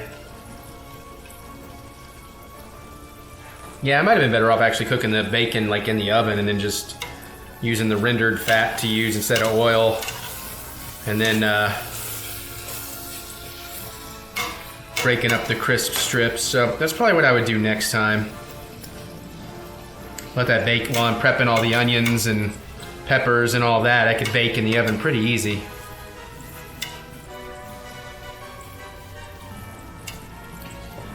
But we'll just hope for the best. We'll hope it renders down enough, or, you know, some people like fat, chewing on fat. I don't really like chewing on fat personally. At this point, I honestly think, other than the bacon not being terribly crisp and a lot of the bacon fat not rendering, I do think the meat itself is done. Oh, it smells really good. But we'll give it a few more minutes and then we'll start dropping in liquid ingredients. And I guess after the liquid ingredients have a little time, that's when we'll put in our beans. That seems about right. I don't think I'm gonna add the chicken broth at this point. Mostly because I wouldn't use a lot, so I don't feel like opening that box. I think there's plenty of flavor in here, and we want to keep it very porky. I was just trying to layer some flavors, because it's always a good idea if you can use a couple of meat flavors in something. And, you know, normally you would want to mix pork and ground beef into something like this, but since this is hogzilly, I needed to be silly with the hog, you know? Silly with all the pork.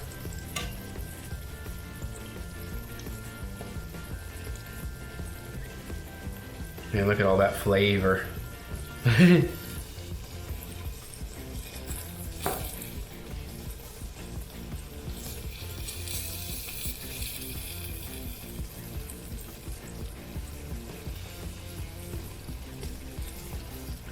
We'll give it like 2 more minutes.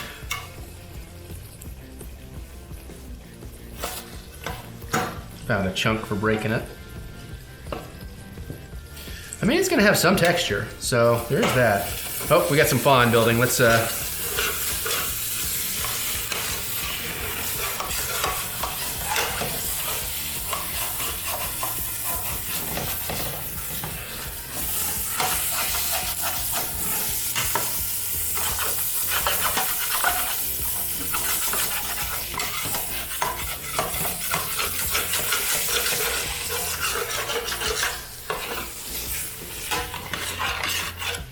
okay. I think on that note, bacon fat aside, it is time to start adding some wet ingredients. So we're definitely gonna put the whole can of diced tomatoes in here.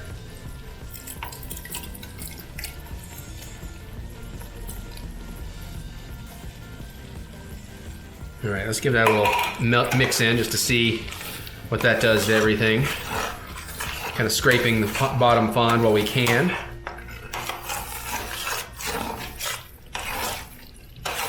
Okay.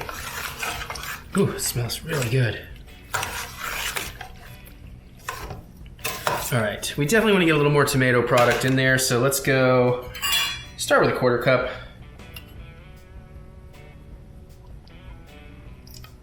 Nah, let's do a 1/2 cup. All right, so that's a 1/2 cup of tomato sauce.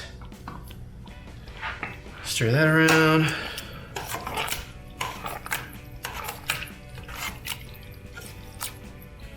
Try to check that bottom too. Echo, cancel timer.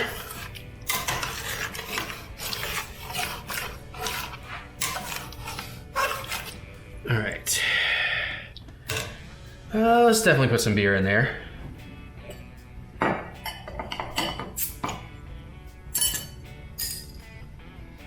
I'm gonna taste it, make sure it's good.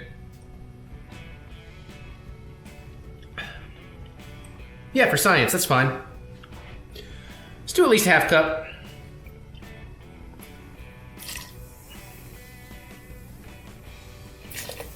Screw it, let's go a whole cup.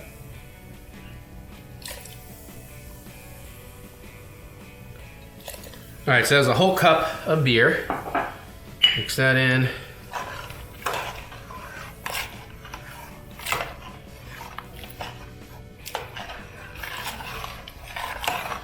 All right, and now for my special secret ingredient that you've already seen me make. We're gonna use the entirety of this, which was 1/2 cup of orange juice, 8 habaneros, and a touch of vinegar, because it mostly had all boiled down. Ooh, smells good though. Thought about making like a fucking popsicle out of this, like a really spicy popsicle. And hopefully I don't regret orange juice and beer. I have no idea. That's the real risk taker right there. Look at that color though. That's pretty good color. I can tell I've got some fond on the bottom, so I'm just trying to scrape out what I can.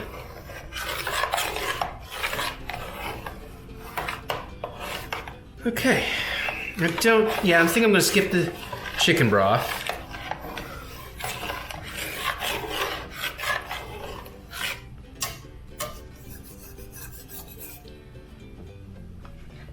Kind of deglazed my Spatula pretty good too.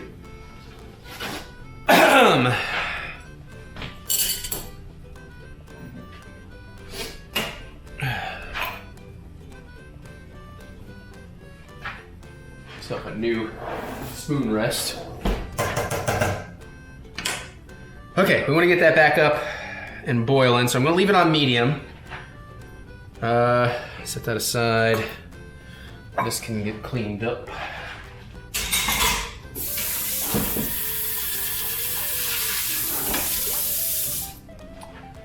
And yeah, we're waiting to bring this back up to a boil, and then we'll get it to a simmer. Actually, I'm gonna go ahead and put it on medium-high to bring it back to a boil. And I'm gonna rinse some of this stuff out. And we're gonna remember that habanero aerosolized is not good right in front of your face.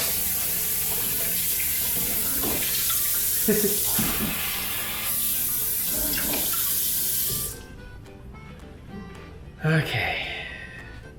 Yeah, it is a shame about the bacon. But maybe it'll render out a little bit in here. I'm probably gonna wanna put a lid on this, and we're gonna cut once it starts simmering, because I was gonna tell you how long, but I got not enough stuff to talk about while all that's happening. And quite honestly, I could probably go start editing the stuff I shot yesterday. Save some time for later. Okay, so we didn't use this half cup, we don't need it. We'll put it back. Ow.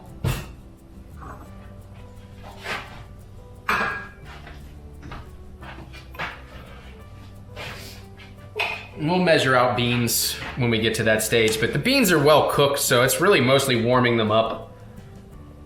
There's not a lot of beer left, so I'll probably just drink the rest of that beer.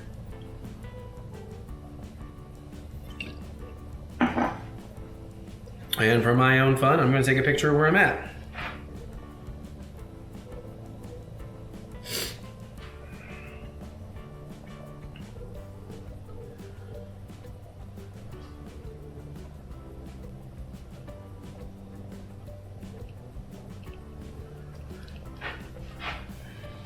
Oh, that smells really good. I kind of want to... Obviously the flavors are going to change, but I want to get some kind of idea what this tastes like.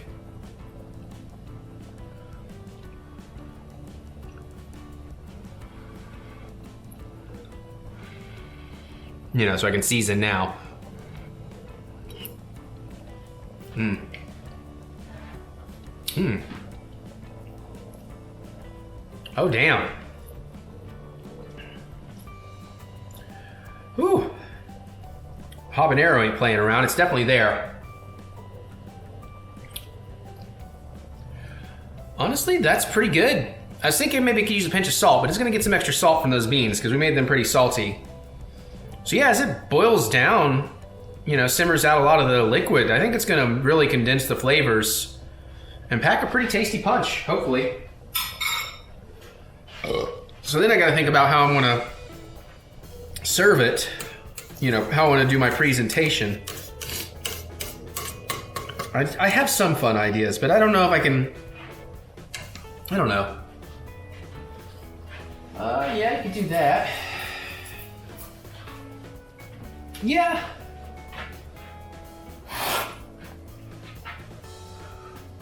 I wonder how I would do that. Do I have... Yeah, okay, so I could do that.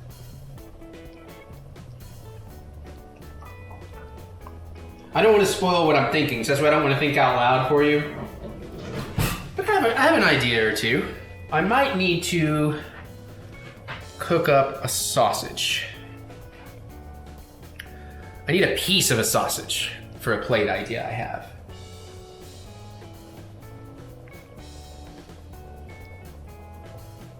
Yeah, that could be fun. All right, well, obviously at some point this is gonna turn into a boil and I'm gonna wanna bring it down to a simmer and we'll put a lid on it because it looks like it's about to get to that boil, but I'll wait till it boil. I'll wait till I change the time. And at that point, I'll just have, excuse me, tell you what time it is, which is always time to spin the wheel of mythicality, because you know what time it is. And then, you know, when it seems like it's ready, I'll pop back on and tell you. I'm thinking that's gonna be my best way of handling this. But yeah, I guess now we just kind of wait. And I'm thinking in the last 5, maybe 10 minutes out, that's when we'll mix in some beans. Because I feel like there was a bunch of farting in Hogzilla. I'm sorry, both times I've seen that movie, I've been very drunk and distracted by the hosting and hosts and all of that, so... You know, I can't quite remember it. All I know is John Brennan said 15 inches from base to tip, just like EricButts on the live riffing, and that just made my night that night. It was already a great night.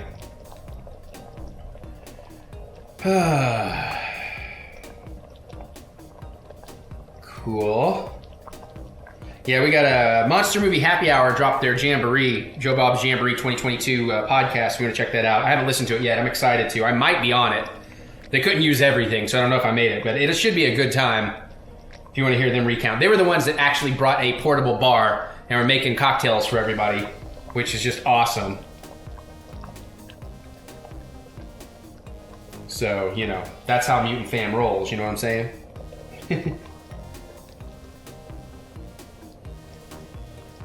You had them making cocktails, me giving out beers and waters. It was pretty good. We just need people giving out food next year. They're petitioning to make me have a food truck or a hot dog cart, but I'm like, I mean, that would be kind of cool, but at the same time, I don't want to work at the Jamboree. I want to enjoy the Jamboree. Plus, Jamborees are hot enough. I don't need to force myself inside a freaking tin can. God, I can't believe it's 8:10. I haven't got to eat dinner yet.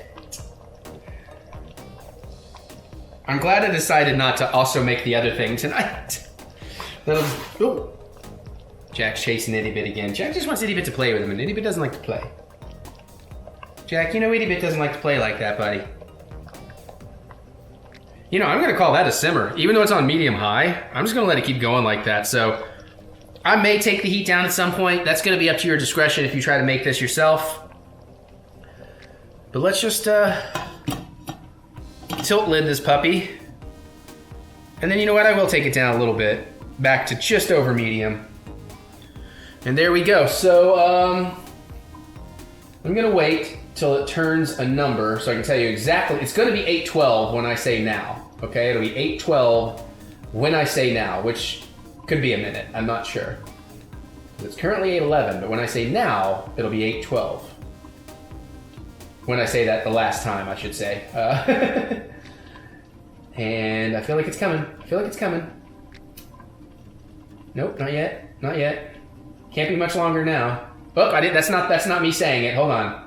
When I say Shazam, it'll be 8:12. There we go. That's how we know what we're doing correctly. Jack got Sneaky Snake going.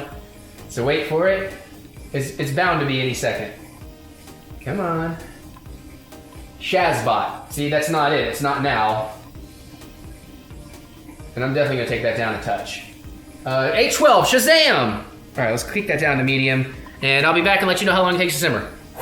Okay, so we got about like 10 minutes left. And I'm just going to tell you, it's been, you know, and I have over time shifted down the heat.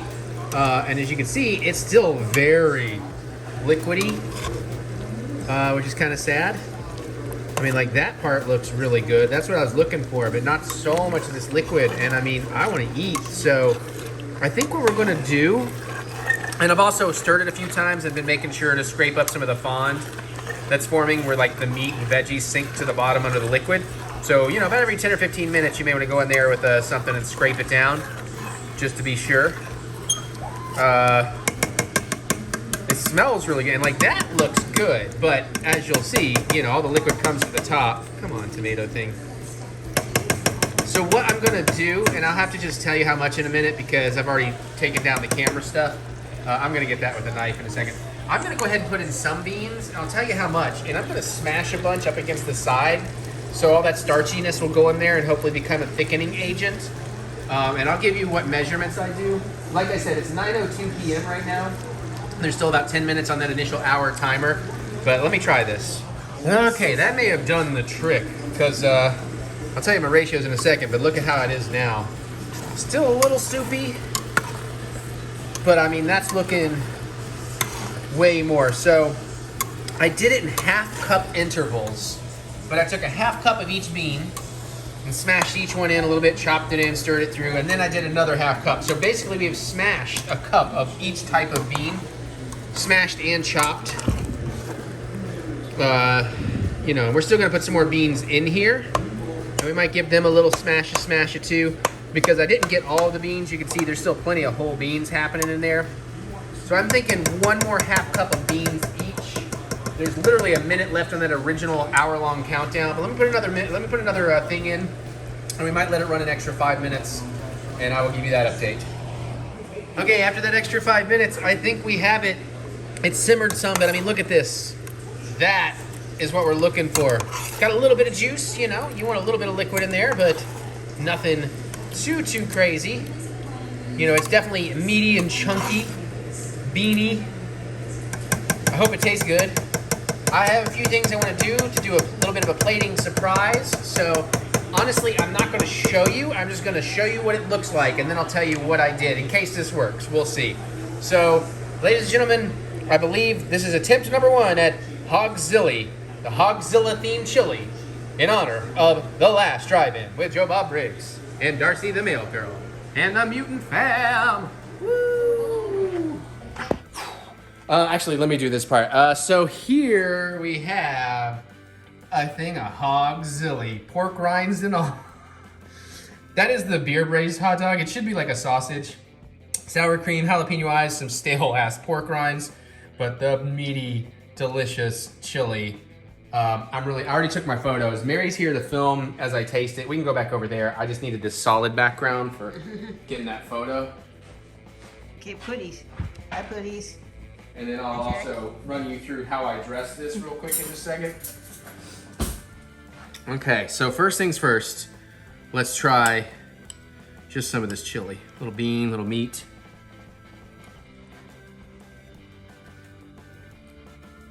First of all, Keep in mind, I'm also starving. so am I. And I did have dinner. It was all veggies, though. That's pretty damn good. Definitely some heat. Maybe you could probably try it, but oh yeah, let me get a little meatier bite. I was wondering how the physical temperature was.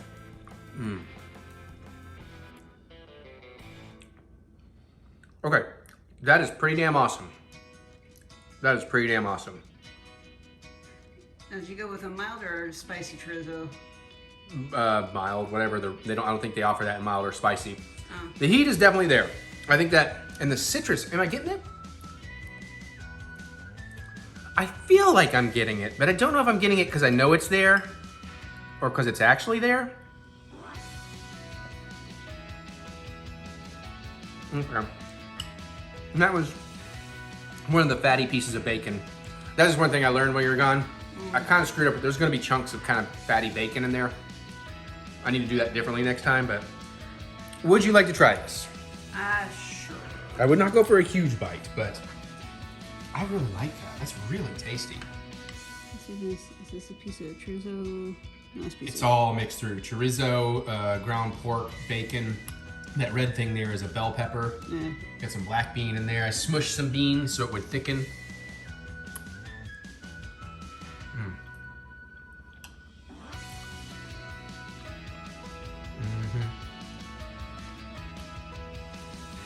There's the heat. Yeah, you might need to get some of the sour cream. Yeah. Flavor's good. Too hot for me, though. Now, I like the heat, but again, it's definitely there.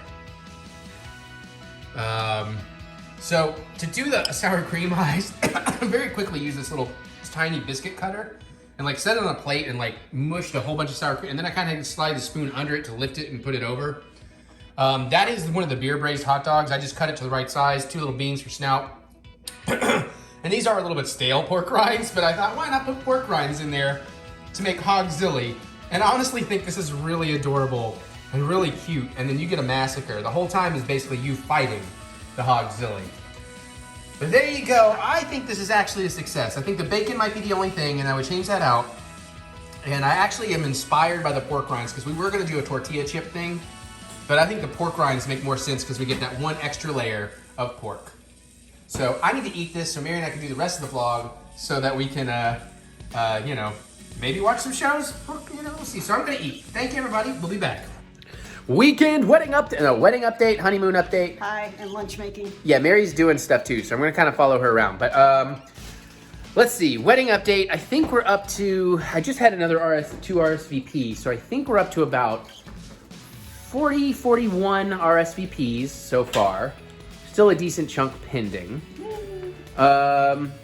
Other than one potential fairly well-known YouTube friend that hasn't confirmed, I think none of my celebrity people can make it because they're all busy and we got to it too late. Totally understand. That's fine. Save some money. Yay. My buddy Jerry Williams, you know, we stole his birthday. It turns out his wife and daughter aren't going to make it to the rehearsal dinner or the wedding, unfortunately. But you know what? That's a lightsaber. Yay. Oh, well, no, we're not to honeymoon yet. Let's see. We've gotten more on our decorating plan, and we'll get to that because we're going to show you something cool.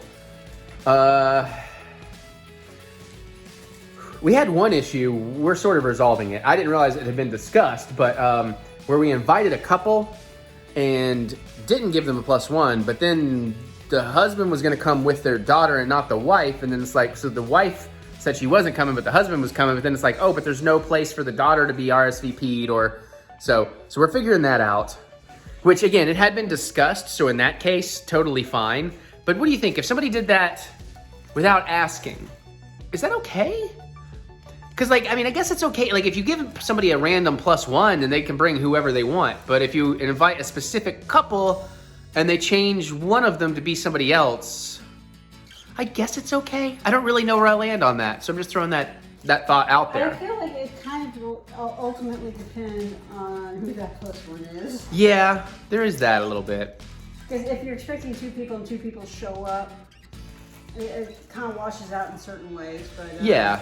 But if the +1 is like, oh, you brought someone. Yeah. How dare you?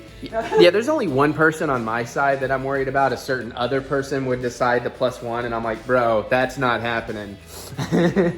But I'm not going to name names on camera, so. I don't need to tell me so I know what's up. I don't think No, that would be me naming names.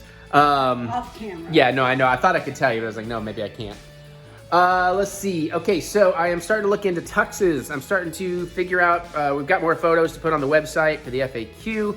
Yeah, I had to tell them there's more than one type of tux. I didn't think about, do I want tails? Do I want a top hat? So we got to figure all that out. We're getting close. Mary and I do have a dinner date to hang out with some of our friends / wedding guests who turns out, who the lady is doing our desserts, Rose of Sugar Mama. So we're also going to talk desserts. But then also, oh my God, motherfucking sticker shock on wedding photographers. The fuck? Like, of all the recommends we've gotten, the cheapest starting package for some of these people is like $2,400. And on average, a lot of these people start at $4,000. I'm like, what? I mean, I know it'd be expensive. I was expecting like $1,000 to $2,000 tops. And I'm like, man, I saw some of these things going over $6,000. I'm like, ay. Well, it turns out, I mentioned that to a bunch of my Azure friends, and the male significant other of the couple we're hanging out with this weekend, apparently he's a great artist. He's an insanely great artist. And apparently he's also a really good photographer, and he just took over and did a friend's wedding very inexpensively. I'm afraid to tell you numbers because I don't want anybody hounding anybody. Way cheaper, way under what I was thinking I would need to pay. Now, granted, I would pay him more because he's fucking worth it. So we're going to talk to him, and if he's not down for doing it, which is fine, one of my other buddies, one of the managers over at Azure, is like, dude, I know a bunch of people that'll do that, do a great job of that for you, and a lot less expensive. And one of them turns out to be a former server that we loved and was an awesome friend. So we have lots of options now for photographers. So we are moving forward on that.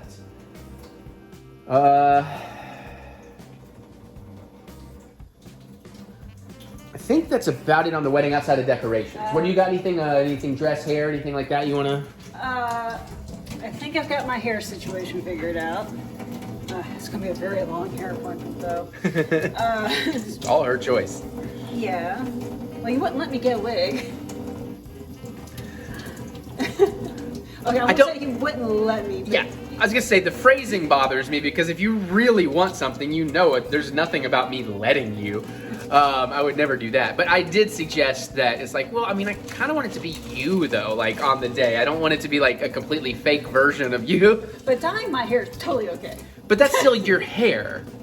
So, but also she's adding, what do you call them? I'm blanking on the name. Extensions anyway, so I'm like, all right, compromise. Besides, it's gonna look like a messy version of Leia in the medal ceremony, I realized, so I'm down. So you got your hair appointments, you got your extensions in. You figured out your shoes, right? I think you said you finally got that. We got the shoes figured out. And you had your oh, sorry, go ahead. Sorry, I'm sorry. Do you want to just tell them everything I've done? I'm just trying not to forget the other things. So yeah, I got the shoes figured out, which I had to do because I needed to know how to hem the dress. Which got that, we had that appointment Sunday. Thing is, I don't get my dress back until like 2 days before the wedding. You know, it's a little cutting it close, but. So figuring out jewelry and stuff's gonna be fun. Check. Was he looking your cup? He wasn't. He might have been. He was sneaking over the ledge to come down.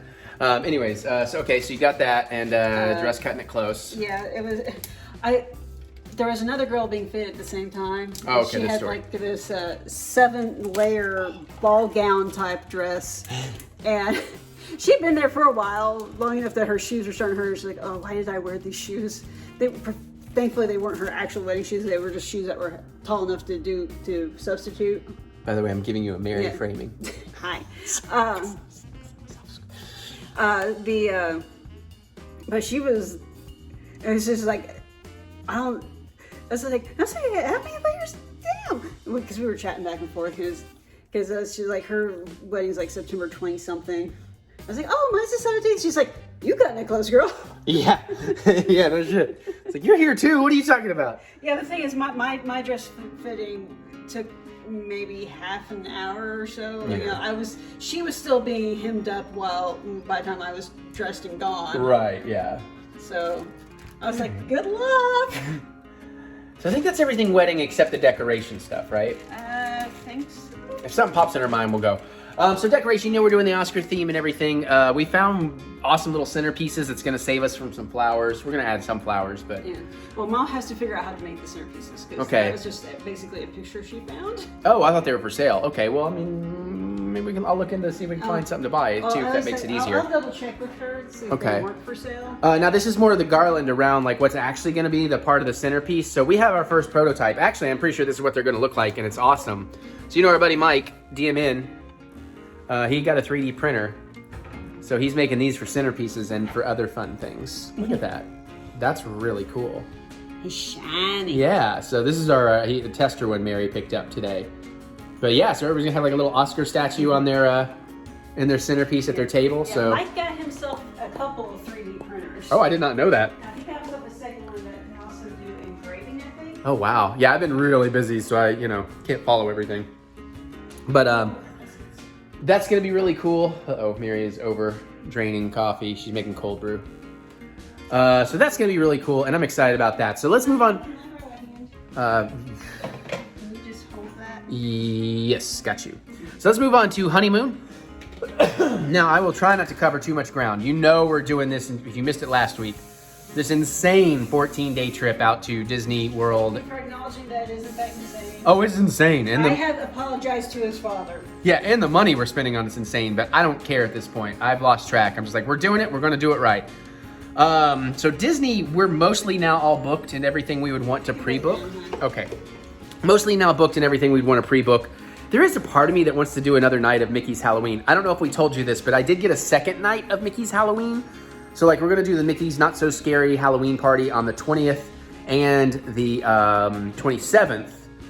And we're considering the 23rd. It's a little more expensive, but there's so much to do, and we're going to spend some time doing some things that's keeping us from doing other things. So I'm like, I can't decide because, and I stayed up late for this, but apparently you could still get some. So it's like, I guess they aren't as in demand as I was worried, or maybe people just don't know. But I managed to actually get us on the 20th, the dessert party that is then followed with like a private or like a premium plaza viewing of the fireworks spectacular. we're basically, oh no, that really went over, didn't it? Oh geez. Well, I'll just tell you my story. Sorry, there's nothing. I'll just be in the way at this point. It's too tight. Can you hand me another paper towel? Yeah, let me take the long way around though.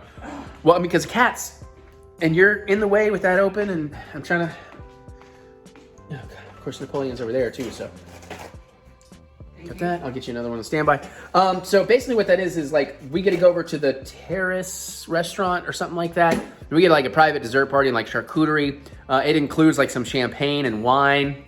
They don't know who they offered that to. I didn't say anything about a limit.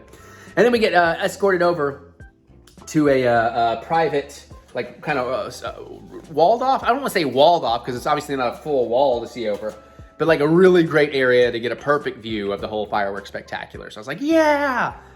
And then one of the restaurants we wanted to do, because apparently it's a thing, you know, you do. Like it's like a bucket list thing. If you're going to Disney, you want to go to dinner at Cinderella's table or something like that. I think it's Cinderella's table. But of course that was long booked up. And, uh-oh, Mary. There's like 2 paper towels left on this roll. Oh, shoot. Getting this one-handed is not gonna be easy. So anyways, it was booked up forever. I had given up on that. But I noticed they then offered certain prefix menus. Oh, Jesus. I almost lost my ring. Yeah, she's got it now. Okay. Sorry, Napoleon. Like prefix menus where you get to choose your appetizer, your entree, your dessert, but from a select menu and you prepay. But we actually got into that on the 27th. So we actually get to go eat in Cinderella's castle during the Halloween Spooktacular. So very excited about that. Those were nice additions.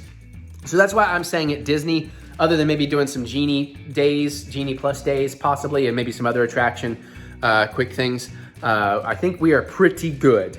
Granted, I am having a thing where in my app, it had the 27th tickets to Mickey's for Mary and I both. But then when it added the tickets for the 20th, it now doesn't show Mary's 27th ticket anymore. So I got to call them up and find out some stuff anyways. Because there is one more thing I want to look into booking at Star Cruiser if we're not too late, which is like this awesome photo session. They'll take you around to the cool parts of the ship. Oh, and Mary. Last night I found a video of a couple that was checking out. It was like a 30-minute video of just shopping in the store on board the Star Cruiser. Okay, and? I'm going to need a lot of money. Please hit up our registry at buttsbuddies.com. Bro, like not only do they have these crazy costume things and more than what we can get online now, like the drinkware that they use in the bar and stuff, like it looks like you can get those with the logo on or with the logo off if you want to be like cosplaying. They have things like that. They have a custom, an exclusive legacy lightsaber, which means you can't change the colors. It's, you know, it's a special design. Everybody can buy it, but it is the Galactic Star Cruiser like custom, and you can only buy it there. And I'm like, yeah, I need that. And does it actually look cool? Yeah, it does. It looks really cool. And they have a custom droid. That is the droid that's running around that you're going to interact with. So I was like, yeah, I'm going to need that. There's a lot. I'm nervous about how much I'm wanting to spend there. Again, Dream Eric's come dad, true. I am so sorry. Dream come true. So anyway, so I think that's pretty much the Disney side. Now the Universal side, there's a lot. And I've made I figured out how the park hours work and when we have extended hours on what nights and when we bought like Mickey Halloween. So I have a spreadsheet of how to best get the most park hours, like where to go on what given day at what time. Excited about that. I found that Ubers or Lyfts, I guess, from like hotel to different parks at times are gonna be worth it because they're like $12. And I'm like, if I can get somewhere in 10 minutes for $12 versus going and thinking, okay, I'm either gonna get there in 20 minutes or an hour, I have no idea. That $12 is looking worth spending on occasion. Especially when we go to dinner before the Pixar show. Or the Cirque du Soleil show, which is actually Disney. I keep saying Pixar, but I don't think it's specifically Pixar. I think they're just included. So I think all of that is pretty much the Disney side. And I'm going to call them like Friday or whatever and see what else we need to maybe add or if there's anything else to throw on there. So I'm very excited about that. The Universal side, we did get all those Halloween Horror Night tickets. They don't have the unlimited Express Pass anymore, so I don't know if we'll do an Express Pass for any of that. I don't have a lot of plan on that side. I would like to have some idea about what day we maybe want to focus on which park, and a lot will be focused at night in the Hollywood or the whatever the main part of Universal Studios side. for Halloween Horror Night, but very excited about all that. Very excited about the food. However, I also have to call them because honestly, it's about time to pay off all the, we only put down deposits just because that day I was just trying to get everything booked. So we're about to have to rip the very painful Band-Aid. We did pay in full for the Star Cruiser, but I'm about to have to rip the very painful Band-Aid over the next few days of getting in there and paying off everything else. And so it's Universal. They show 3 of our Hollywood Horror Nights tickets, but they don't show the other day. That's our RIP day. I do have all the confirmations. All this will be fine, but I want to get it all sorted in the app. Plus, for all the nights they did put in, even though on my email confirmation, it shows that Eric has a ticket, Mary has a ticket for each night. In the app, every single ticket is listed to Mary. So I don't know. I got to figure that out as well. We have started our Disney training officially today. Walking in the humidity and starting to get rained on and deciding is it time to grab the poncho or find cover. Because again, we don't have a problem doing 10,000 step days, but I'm hearing it's definitely like you're looking at 30,000 step days easy. So it's like, yeah, and a lot hotter and humider, more humid. So we definitely want to get on that too. So if you got tips or tricks or anything for any of this stuff, definitely let us know. We booked the transportation from the airport. We got our flights. I don't know if we talked about that last week. We did go first class because honeymoon, but we were able to get our flights and we have our transportation from airport to park, then from the Disney to the Universal and then Universal back to the airport. So everything, all the essential stuff is booked. And that's where we stand with all of that. I'm sure there's other things I was going to tell you, but this is already like a 16-minute segment. So, okay. Anything else? No, I don't think so. Okay. That's the wedding update. We have an unboxing and some reviews to do. All right, as promised, unboxing time. Mm-hmm. We'll do this fairly quickly. Sorry that chili's... I'm giving you your space. So we have the latest Marvel Funko box. I am great. Even though these shorts haven't aired yet. I think they're about to, though. They look so cute. It does. It's going to be a breezy watch, too, at like 9 minutes an episode, and I don't know, like 10 episodes or something. So let's get in here. Let's see. We might have your mom some gifts. I'll go first because I feel a t-shirt. Ooh, I'm going all like it. I already love this t-shirt. It's already great. Let's see. Oh, what is he? Bag of chips or cheese balls? It looks like cheese balls. Is that what it is? Yeah. That's adorable, and I love the colors on it, and that's fantastic. Ooh, it smells weird. Watch your head, though. I'm going to bring it in so they can see the design a little closer. Are you eating my cheese balls? I hope they don't taste like cheese. I did shower today. It smells weird, though, doesn't it? Yeah, it smells like factory. Usually it's like more of a vinegary thing. That's like a soapy or something, but anyways, looks awesome. Right. Maybe what else we got in there? Let's see. There's a card. Don't look at the card. Got a sticker. Ooh. Oh, that's adorable. Like a ball gown Groot? Yeah, and like... I think I saw something in the trailers that looks like this. That's really cool. That'll go on a guitar case, I think. I don't put a lot of the pop stickers on guitar cases, but that one's really good. All right. Let me do the pin, I assume. 2 pops, yep. All right, we got a pin. Right. It's similar, but it's different. Oh, there's your alarm. Where's the lens? There's the lens. So, I'm gonna focus on him, not me. So that's pretty cool. I like that pin. I don't know that I love it. The mustache is great. It was 70s porn stash. That's probably why I like it. Okay, yeah, it's just the 2 pops in there now. Okay. Don't look. Don't look at the table or at this because I don't have this. Okay. Alright, why don't you get one to come out? Don't look, don't look, don't look. Alright, what do we get? Groot on a surfboard? I love it. It's like a space surfboard kind of dealie. I love it. That I am keeping, absolutely. There's no spoilers on the back either, good. Yeah, absolutely keeping that one. I will open that one and I will display it proudly. Your mom can't have it. Okay. That is a win. Okay, this box is a win. Sticker's adorable. One of the pops is great. Great t-shirt. Pin's okay. Doesn't really matter what the other thing is. Even if it's awful, this is still a major win. But I got a feeling it'll be something cool. Let's find out. Okay, it's not bad, but it's basic. So he's just potted again, kind of like the original Baby Groots. I think it just... I have like a Christmas version of potted Baby Groot. Yeah, we have 2 or 3 versions of a potted Baby Groot. Now, granted, this one is got the little bit of a green paint on the top, and I'm sure it's a slightly different mold, but I'm guessing it is intended to go back to referencing, you know, that original potted Groot. So, good thing the other one was very strong. Mm-hmm. How many potted Groots are we giving your mom? Because she could have this one. All right, let's do the little details here. Nothing else in the box. And we has a Z card. Oh, let me hold it where you can pause and read it, hopefully. I feel like these boxes came out of order. I think I Am Groot was supposed to come out sooner. Ah. And this has been slightly delayed, but when it gets here, we'll open it. I'm very excited for it, especially if they give me a really sweet Mighty Thor pop. But yeah, we got the pop, the t-shirt, the pen, the decal. Groot is ready to groove in your collection with the newest Marvel Collector Corps box. The Marvel Studios I Am Groot box includes Pop Groot riding a soap bar. Ah. Do you think we can get naked Thor? That would be amazing. I don't know. I don't think they would do that, but that would be amazing.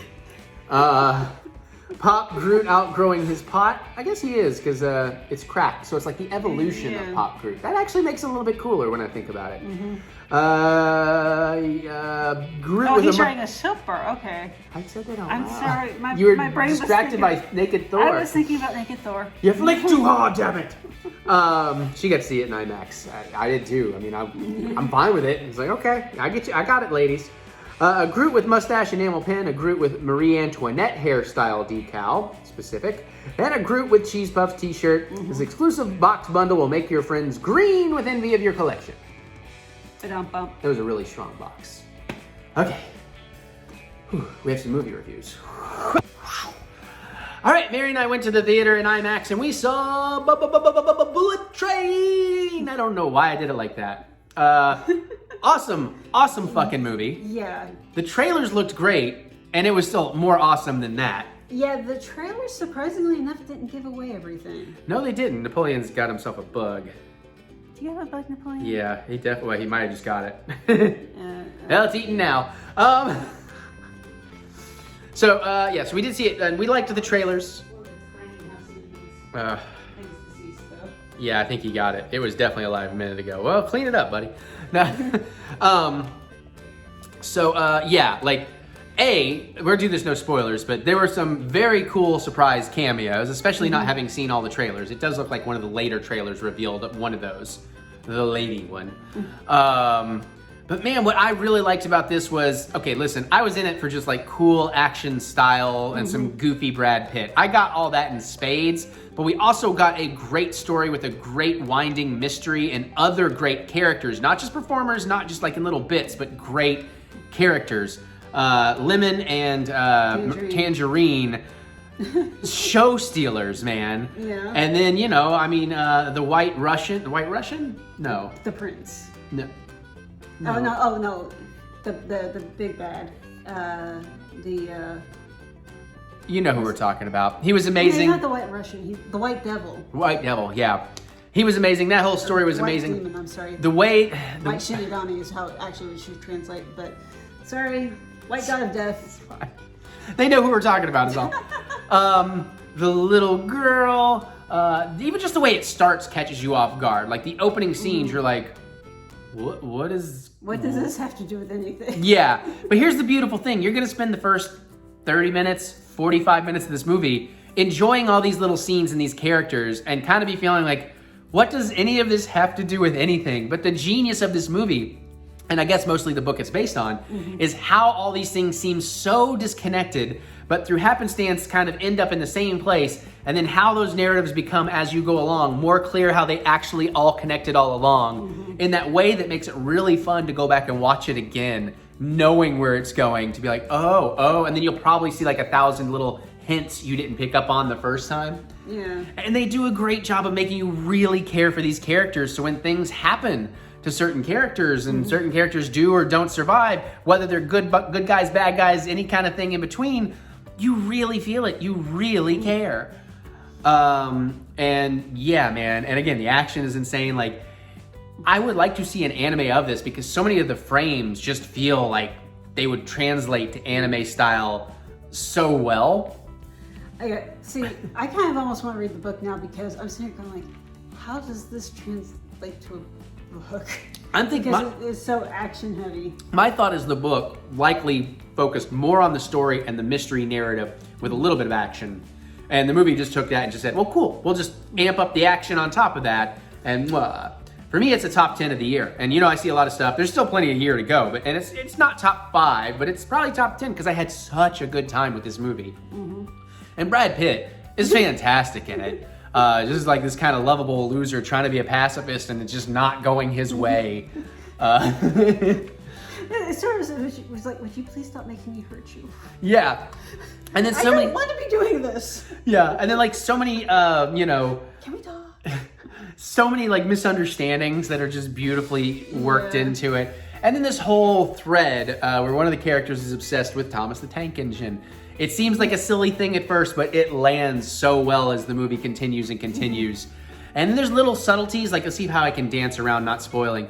Little subtleties about how somebody will call somebody out for not wearing a thing and they'll be like, well, this is why. And then, they like swap some things around and it's like, oh, well, this happens to this person. So you pay attention to the subtleties of those kind of things. You'll get some extra rewards. Just pay attention to everything. Yeah, it's definitely a movie to pay attention to every detail because every detail has a reason for it and is going to be planting a seed that is going to pay off before it's all over. Everything is a checked off fill in the blank. Yeah, anything you see shown is going to come back to play into the story. And it was brilliant. And the pacing was great. The soundtrack was great. The cinematography, like everything about this was just such a good time that I loved it. I had such a blast with this movie. Now, Brad Pitt's character, Ladybug, I could see him crossing over into other things. And this would never actually happen, but it's just a fun thought exercise. But it's like, how would he do in, say, like a Kill Bill sort of situation, or maybe a John Wick, or I had a third one I've forgotten, or even a Deadpool. That could be funny. That would be funny. Well, he had Domino. Well, that's true. Oh, yeah. Well, that's not a spoiler. She's shown in the cast that Zazie Beetz. That was Domino. Yeah. Yeah, and she's fun. She's fun in it, and she has this great little quirk of her dialogue. Just pay attention. Notice how every sentence of hers ends, and it becomes ridiculous in the best of ways. That was really fun. There's like an animal subplot that really pays off and is really fun to the point where I will say this is more a spoiler of something not being in there, but we really wanted like a post-credit scene of the animal thing. There's a thing with a water bottle. I would have liked to have seen a post-credit scene done similar with the animal thing. There, that's pretty non-spoilery, right? That's pretty darn vague. Barely. Yeah, and there was that kind of it was I wouldn't say mid-credit, but like shortly after credits start, there is another scene. Yeah. So don't leave immediately, but then there was nothing really deeper beyond that in terms of extra credits, but there was great like animations and stuff in the actual credits. Yeah. Also, this being based on a book makes me wonder, are there book sequels or prequels? Because maybe there is a sequel to be told here, or a prequel. Particularly, because again, not spoiling anything, but, and you know this from the trailers, they do on occasion tell you some of the adventures of Lemon and Tangerine from before. And I'm like, some of those themselves could be pretty awesome movies. Where this is a very character-driven type of story, I think doing other things within that universe is very much possible because you get a pretty good feel for like the twins. Yeah. But yeah, so overall, or Ladybug's other jobs or. Careful, I feel like you're getting a little too close to giving away more than I would like. You haven't yet. I just feel it coming, so I'm gonna wrap it up here. All right. But yeah, if you thought the trailers looked good at all, go check it out. I think it's absolutely worth it. And if you can still catch it in IMAX, I think it's really worth it too. And just know that it is like ridiculous, like it is that kind of comedic action of a Deadpool 2, It's not quite as fourth wall breaking in its comedy, but I mean, it's that kind of style. So check it out. It's awesome. Anything else on that one? Nope. All right. Lego Star Wars Summer Vacation. Hey, I remember what it's called. Good job. I was not prepared for the reaction I was going to have to this.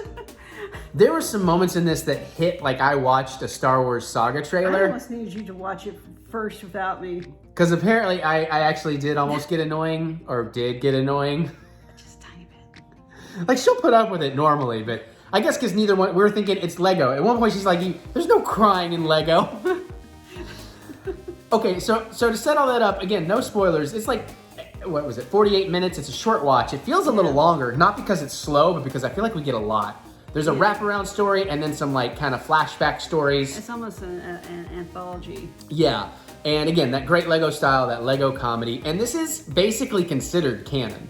They don't do any canon breaking in here, so there's a bunch of reasons. So I'm gonna tell you some things that, not really spoilery, but maybe if you wanna go in completely blind, skip this segment, use those time codes. But I did realize I shouldn't have left that TV on. You want me to go turn it off? Yeah.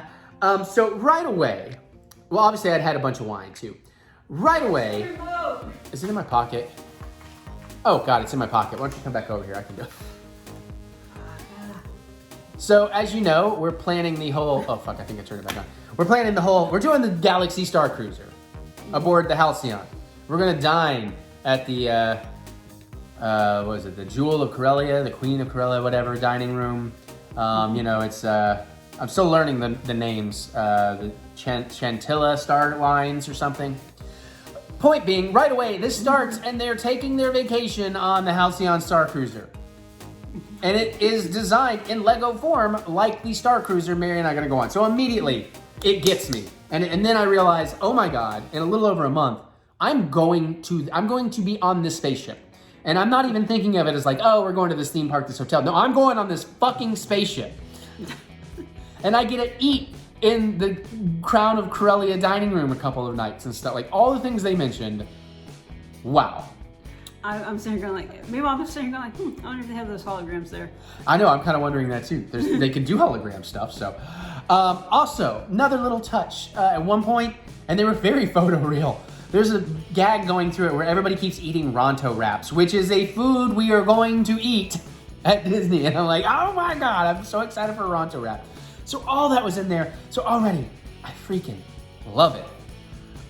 They also went, and realizing this is actually considered canon, one of the things that really just freaked me out and got my emotions going more, is this is post-sequel trilogy. So this is actually telling you what the group is doing post-movie. I mean, it's super vague. It doesn't get like super detailed about it, but it's like, well, you know, Rey's doing this and we're doing this, and you know, Rose is off doing this and Poe's doing this and all that, and Mario's laughing at the Poe gags because he got super itinerary oriented, like I've kind of been lately.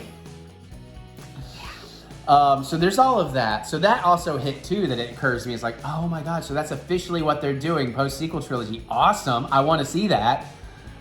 So then we kind of get into some of the flashback stories, and I mean, again, the gags are great. We get Weird Al on Scarif. He's not Weird Al, but he is Weird Al. Hashtag not Weird Al. Yeah, they do a couple of gags. They do like a pre-Empire Scarif and a post-Rogue One Scarif kind of gags, which are pretty fun, I thought, throughout the stories. Darth Vader's really cute in this. The whole competition thing was great. And again, there is a story with a young Ben Solo and Han and Leia. I don't know how to, I can't tell you everything I want to tell you because it would involve spoilers. But the things that really hit me is how adorable it is. That again, it is canon. You know, there's some really charming stuff with a young Ben Solo having some first time things.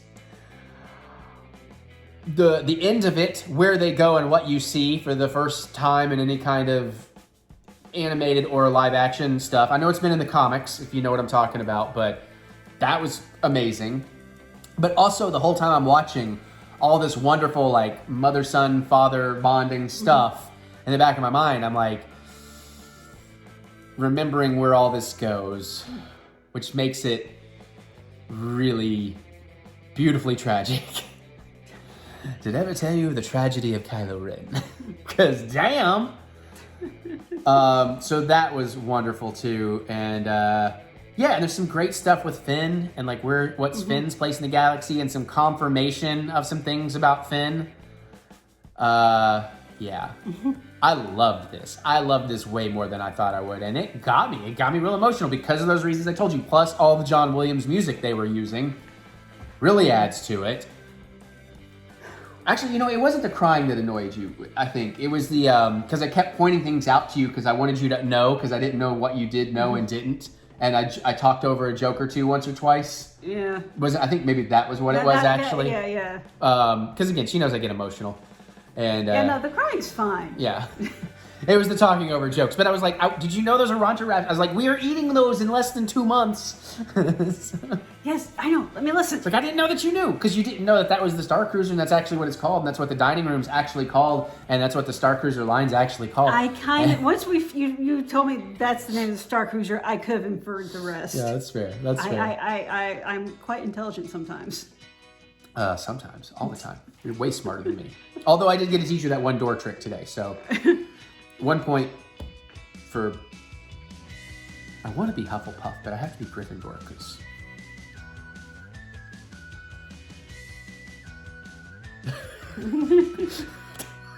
That's not going the way I wanted it to. I didn't know you'd grown your hair long enough to do that. Wait, that's a little bit better. It's still not great, but it's trained to do a different thing. But I'm like, I'm a wizard. if I had a little longer. You look a little more like John Oliver trying to cosplay as. What in the actual fuck? Because again, when that was John Oliver trying to be Simon Cowell. Yeah. Anyways, point being, I love that Lego thing way more than I thought I would, and I'm going to rewatch the fuck out of that before we go on vacation because that was too fucking cool. So that's on Disney Plus. You want to check it out? That's enough of that. We're moving on. Hey, listen. So here's the cocktail for this week. It's called a Midori Sour. I filmed a whole freaking video, but then as you will hear in a minute, this camera has become a problem, although a restart seems to have fixed it. So anyways, the whole cocktail making session is lost and corrupted. But I did film kind of what my thoughts are, so I'll tack that on after this. I'm inserting this to tell you what we made. This is the Midori Sour. It's not like a normal sour. It is, the single version is half an ounce of lemon juice, half an ounce of lime juice, and 2 ounces of Midori. Put that in a glass, stir it with some ice, then put 2 ounces of soda water, aka club soda, on top. Found this online. That's what I did, but I did make a double, and it did fit. And it's delicious, which you'll hear about in just a moment. I don't know what the hell is happening. I just restarted my phone. I shot so much stuff that's not in here. It cut off in the middle of my drink. I already reshot a new back half of that. I shot a video game segment, it's gone. I shot a wrap out, it's gone. It's almost 2 a.m. I need to shut up and be done. But let me tell you about the cocktail. It is great. I did do a double. It did fit 4 ounces of club soda on top after we did the ounce of lemon juice, ounce of lime juice, and the 4 ounces of Midori. Fucking love Midori. It initially tasted like a Sprite that was like not as harsh, and then a Mountain Dew that was a little more fruity. And this was like a hybrid of a Sprite and Mountain Dew. It's amazing. It's great. I want to try more Midori things. I'm going to check and see if this actually works. Hopefully the camera restart fixed shit. Okay, at least it did for that. So quick video game re-summation. I haven't played as much as I thought. I blew my rewards weekly streak, even though I thought I got the achievements I needed at 2 a.m., but I guess at midnight it stopped counting. So that fucking sucks. I have played a bunch of one-player in Multiverse, which is great. Highly recommend it. It's the best Smash Brothers hasn't made, but maybe in some ways better because of the upgrading your character system and like the costume unlocks and stuff like that are more interesting. And they got some great new characters coming to like Season 1 DLC, and then I know there's going to be more DLC. And it's a really fun time. You don't have to play. You have to play online sometimes, but it doesn't have to be against people. It can be against various bots and stuff, which is very helpful. For people like me, but you know, it's really worth it. It's great going in there and upgrading those characters. The music, everything about it is just amazing. And I haven't really played anything else. I still do my daily check-ins for WWE to get all my rewards, but that I haven't really played in forever. But I want to get back to that. I want to do so much gaming, but there's only so much time. All right, sorry, it's not as cool as the original version, but let's see if that plays back. All right, well, let's hope. These are all playing back, so let's hope there's nothing else in my vlog I missed. If anything was glitchy, apparently my phone was messed up and it hasn't been restarted in forever, so it needed a restart. But thank you, everybody. I'm just gonna wrap this up because now it's like it's so late. I still gotta deal with trash and I'm getting hot. I could stand to use the bathroom. I think the Hogzilly is hitting me. The ghost of Hogzilly. But thank you, everybody. I really appreciate you. If you got suggestions or whatever, and you know our wedding is gonna get super expensive, go to buttsbuddies.com, BUTTSBUDDIES.com. If you want to check out about our wedding, the live stream, the registry. Buy me some lightsabers, y'all. The Star Cruiser has an exclusive lightsaber. I need Cal Kestis' lightsaber. I want Ahsoka's sabers. I need a Darth Vader saber. The Leia saber, that could be really cool too. Plus, we're building those sabers. Plus, all the droids. Oh my god, the costuming. All right, save me. Don't. I love being me. All right, well, I mean, you can help financially, but I'm drunk. I don't care. All right, let's do the spiel. Thank you. Comment away. What do you think? You want me to cook anything? Next week should be grilled cheese. Final 4 round 2. Final 4 round. All that and blah, blah, blah. So comment below. Let me know. Geek out. You got cocktail suggestions as well. I may try some of those. Sorry for my hand in the way. And, you know, go ahead and click the thumbs up button. Give me the good old thumb of encouragement, as I do love to be encouraged. And remember that we will get through this. We will get through this together. All right, check out the wedding website, buttsbuddies.com. Not responsible if you type that wrong. And you want some of my old school pop punk. Hopefully I get some more stuff out in October. I'm desperate to. But you can check out my stuff. Sounds like Bouncing Souls, Teenage Bottle Rocket, Screeching Weasel. Just look up Eric Butts anywhere you listen to music, like Spotify, Apple Music, whatever. And some other music, you want my old filmmaking, on my out-of-date website, go to ericbutts.com. And, all right, more content, more ways to support the channel. Click that see more button in the description below to see more butts. All right, I gotta go. It's late. I love y'all. Thank y'all so much. Bye.